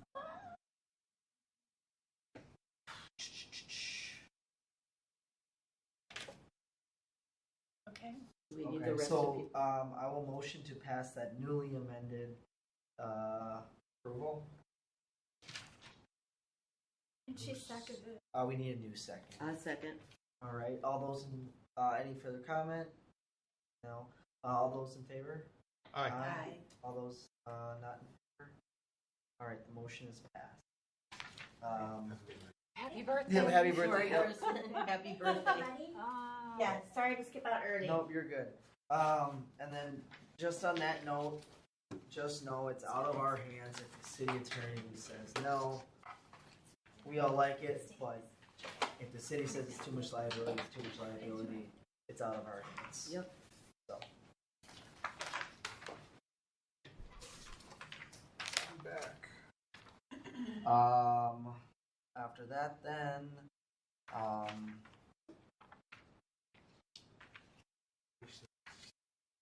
invasive, yep. Information about buckthorn invasive species work done by the Environmental Commission.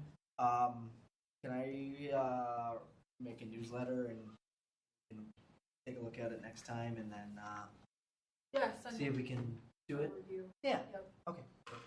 Go ahead. I just want to mention a little bit what the city DPW has been doing for invasive. We've been tracking our hours as far as when our guys are out cutting back buckthorn, parks, roadside, brushing type stuff. And I can provide that number to you in January. When I apply for Tree City USA, we keep track of it, but just hundreds of hours. The notion that the city's not doing anything about buckthorn is basically false. Yeah. Because we're a very small crew. Oh yeah. Very weather dependent. We can even do this type of work. We have to have the ground frozen, especially for the parks. I mean, if we have heavy snowfall or plowing snow, Yep. the snow is too deep, we can't get in parks. Just alone on Legend Park, behind the fire station here, it's probably close to 300 yards of buckthorn and dead tree that we hauled out of there. Bro. And that's all because once it's wetlands, so you can't leave that stuff behind. You gotta pretty much take any chips and material out with you. We had 2 mini excavators out there just feeding piles through our large chipper. Cool. After you chipped it, it was 300. Yeah, that's chipped. That's With impressive. chips. Yeah. It was at least 2 dozen truckloads. You're doing about 4 to 5 trucks a day for 1 full week, if not portions of the other week. So the chips. Once it's cooked in the pile, it becomes sterile, so it's fine. I've gone back there and planted normal grass, berry mix in there, and we mowed it again a few weeks ago. That we walked from going back up, we treated it with chemicals. We've done that type of work. That was probably the biggest project we did last winter, but we went through Franklin Woods, so he's east of the playground, west of the playground to the property line, went through, cut, and just left a lot of that lay. Too far to drag it. Some treated those as well. There were some larger piles on the west side that we actually went in for and chipped that up as well. Workman Park, we started going around the path of that as well with putting that back. Many years ago, we did Ken Wendell Park. That's almost 95% containers, all green vinyl on the property. Sure. Do you think you could, at some point before our next meeting, maybe give us a bullet point list of things you guys accomplished this year? I think that'd be awesome. Yeah, start working on it. Yeah, because everyone blames you guys for doing nothing. Right, yeah. We all see you around doing it. Yeah. So I think that'd be awesome to have in the newsletter. Well, Just a couple things. We put requests for more equipment that can handle that stuff. Our roadside mowers are meant more for small brush and grass. Yeah. It's not really meant for whacking back 2 to 3 inch size buckthorn limbs. As everyone knows, the more you hammer on that buckthorn. Do you guys have a forestry head or? No, we have a rotary cutter, but not like but not a forestry head. Okay. And then I know usually annually they put something in the newsletter about buckthorn. Yeah. We've been hearing that a lot. Yeah. There's only so much everyone in this room can do. So. Yes. Well, also, I think what's been in the newsletter is I put the stuff in last year or the year before. You don't have a lot of space, and you don't have a captive audience. You just need to use Roundup or Timberland, pull it out, cut it, stump treat it. You can't get. Yeah. But if you have any additional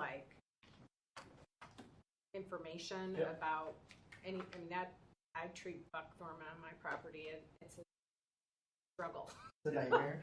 It is a nightmare. It's a large battle to deal with, and it's hard to put that type of pressure on private landowners to make them remove something when it's not even required by the state at this point. They're trying to go after the first finds in that location. All right, now we're gonna go in there and nuke that spot and get rid of it right away. But once something's full blown established, the counties have a heck of a time dealing with it. And the county highways are some of the biggest spreaders of some of the Teasel, big mighties up and down.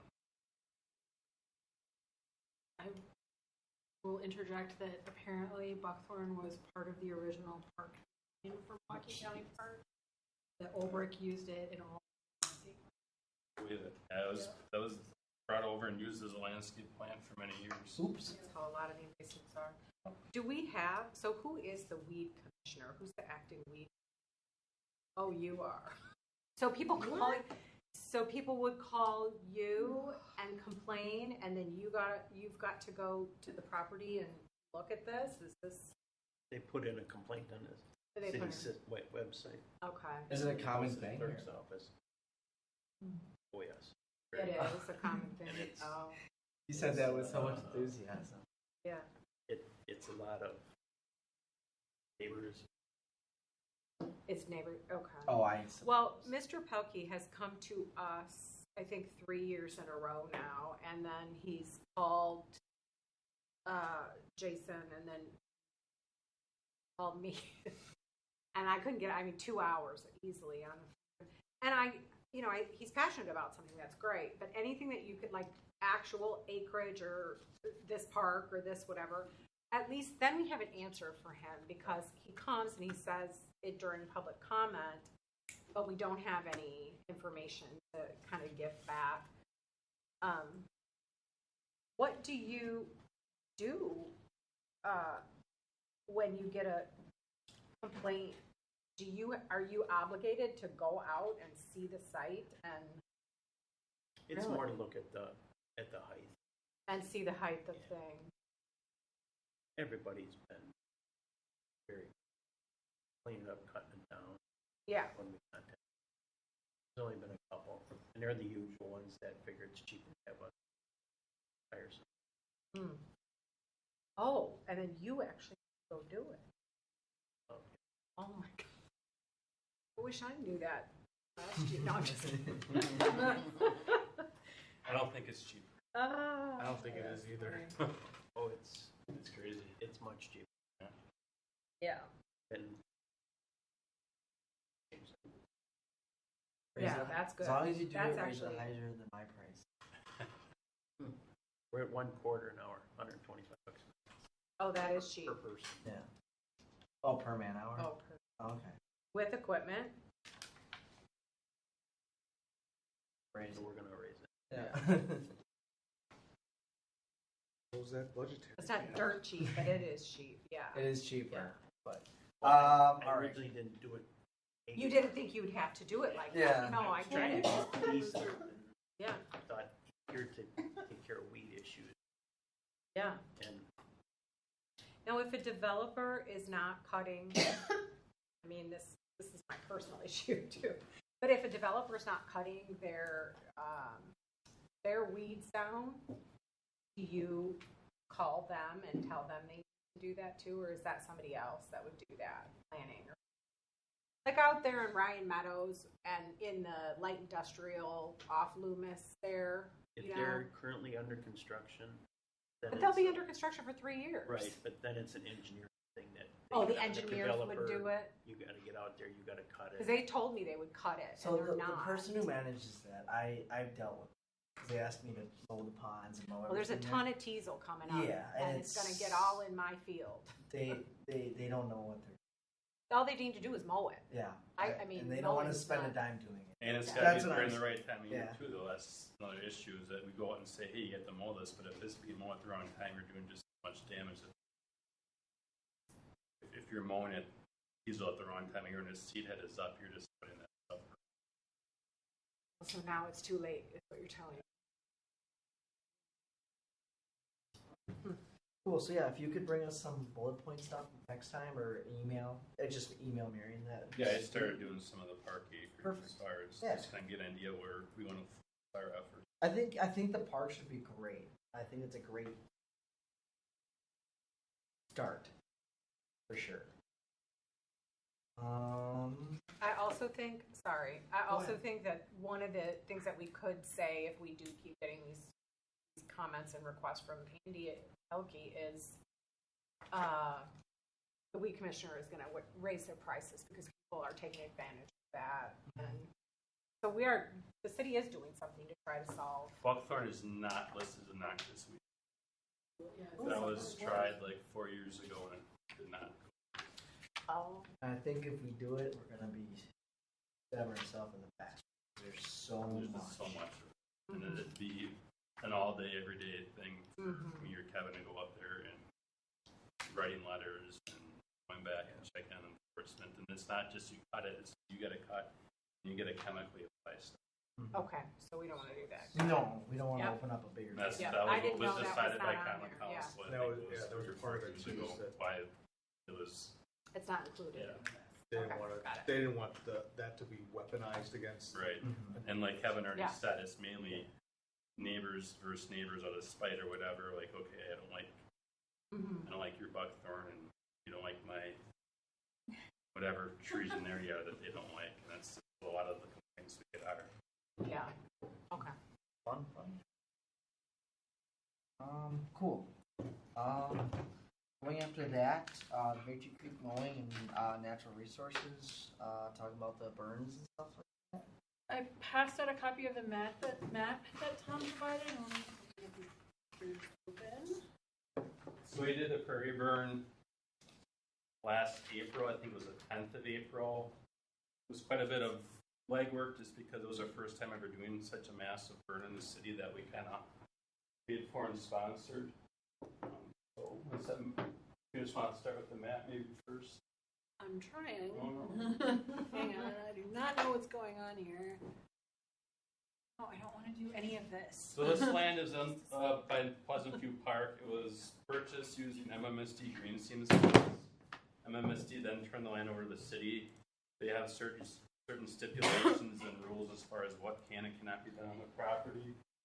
Burn is a great way to manage the acreage out there. Originally we were just mowing it. Mowing just kind of upset the buckthorn and kind of kept coming back. It was just not really making much progress. So this year we burned Unit 1, Unit 2, Unit 3, 4, and 5. So Units 2 and 3, historically, I think it was like 2010 or so, was actually planted with native species by MMSD, and that's actually probably one of the best parcels. It's got some really good native stuff in there. Very few buckthorn came back. Typically in a burn, they expect to see only 30 to 40% dieback of buckthorn. I think 80, very, very few woody stems in that portion of it.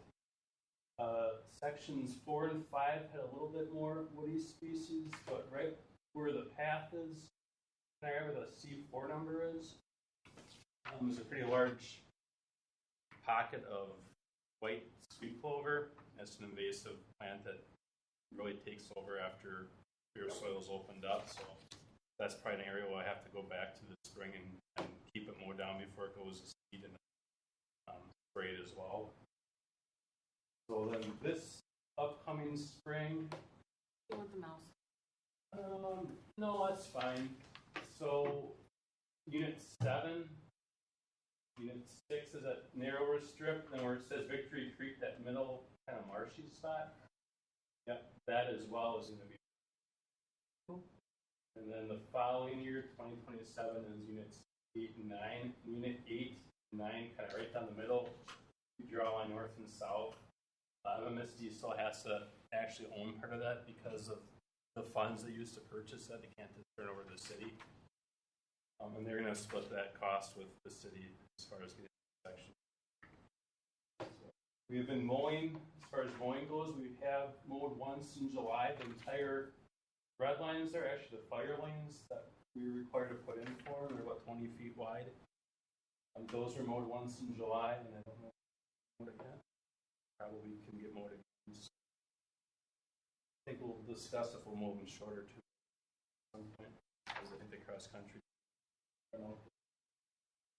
The shorter the grass is for fire break, the better anyway. There was some smaller stumps and stuff to get a check out first, to see if we get to grind them down before taking our more of a finish mower to want to direct those. Look at that this fall.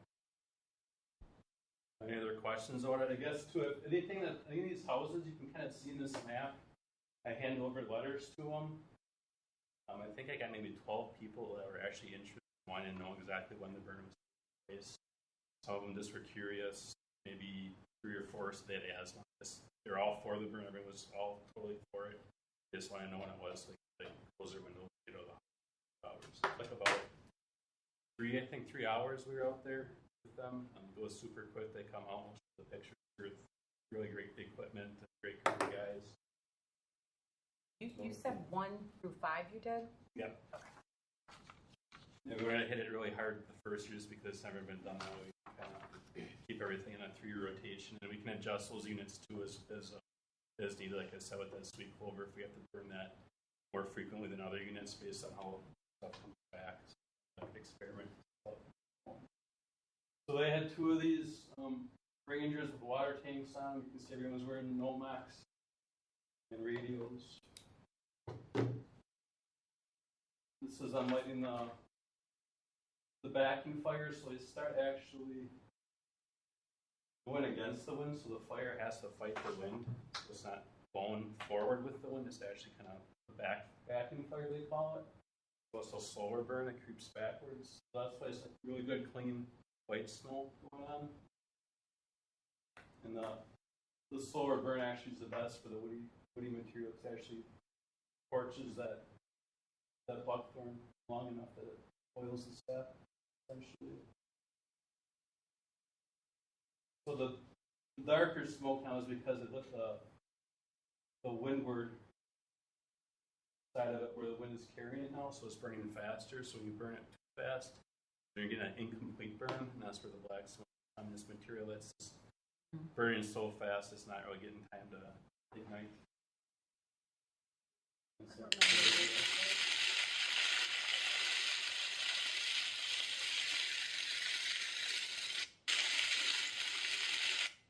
It was surprisingly hot. Yeah. It's a lot of fun. I'm bird certified, so I actually had to go out there and kind of take pictures for us. Watch how it was all done.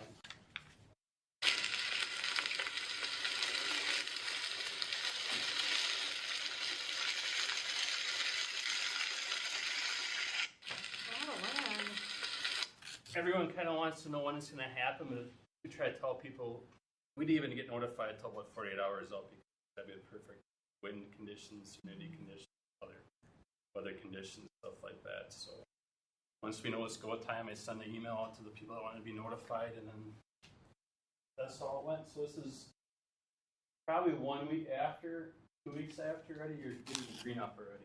So it's only like this for a very short amount of time.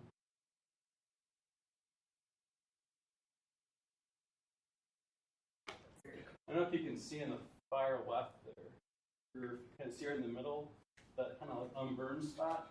That's where those trails are being mowed. So you can see it kind of creates a unnatural fire break that they actually had to go walk right through the middle then and kind of reignite some of that grass. So that's why we don't want any mowing going on.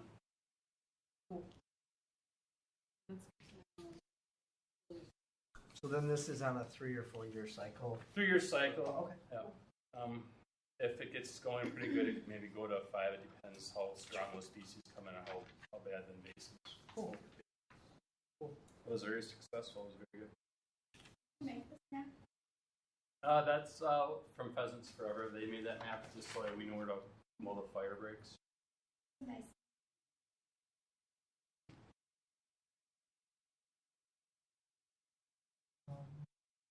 Maybe somebody else knows the park at the top. It's called Countryside Park. I thought that was all part of Pleasant View.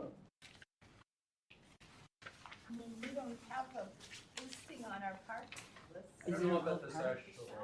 Or just wood. I think that's the city land. For some reason, they may have had a different mapping program that I came up with it.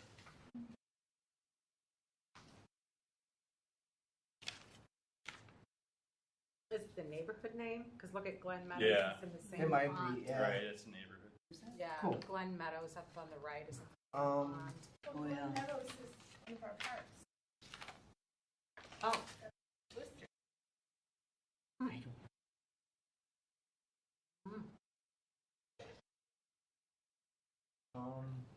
so I guess it's up to you guys. It is 9 o'clock. Brewers are playing, so I'm not sure if there's anything else that is urgent or anything that needs to be what's brought up. left on the agenda? I didn't. Trail projects, park facility, reservation and permitting policies. I think we've already kind of addressed that as Yeah. is.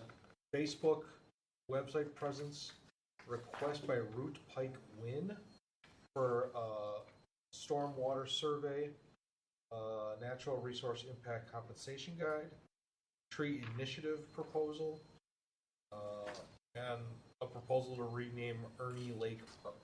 Those are the items that are left. And the Root Pike Wind item was time sensitive for the previous meeting. It's been resolved administratively already, so we posted it on the website. And then, That gets, Which one was that? These are just the the new items D. D? So just take it to resolved? Correct. Yep. I'm good. It's up to you. It's We 9 did the o'clock. I would invest. say I would- what's the natural resource impact compensation guide? So in addition to the recommendation forms, that's the guide. The Environmental Commission was working with staff and the consultants on the UDO update to provide administrative supporting documentation about the kinds of plants you would want to see in a natural resource special exception compensation plan, et cetera. So it's an administrative policy that this commission has already helped produce a draft of. And then that needs to be codified. Yeah, so it needs to come back. I don't recall if I've already provided you with a copy of it, but it will be this. Was that the thing that we were on that Zoom for 2.5 hours on? Oh, yeah. It's a long time ago, though. It was. Environmental. Yeah. Oh, Yeah. I don't think I was even a part of it. You weren't part of it Yeah. then. You weren't. Everyone was so it's coming just back. It's just Jason and I that were. not thrilled at it. Yeah, and Tom provided resources for it. So at some point, I mean, we need to revisit it, and then it's supposed to be an administrative policy, so it won't become part of the ordinances, and then you can update it as you feel it's appropriate. But it does need to go before Common Council, and we'll do that. When are they doing that? That is, the timeline isn't set. I don't want to move it without your recommendation. Okay. So could you email us a draft so we Yep. can talk about it next time? Yeah, can we put that at the top? Absolutely. All right. Motion to end. Motion to adjourn. I'm going to motion to adjourn at 9:06 p.m. Everything else is tabled. Correct. You're seconding? Second. All right. Any Yeah, I'm just opposing? verifying for Or her. For any Susan. comments, concerns? No. All those in favor? Aye. Aye. Aye. All those not in favor? All right. The motion is passed. When did Kristen? So we really only have. 8:32, I believe she said. C,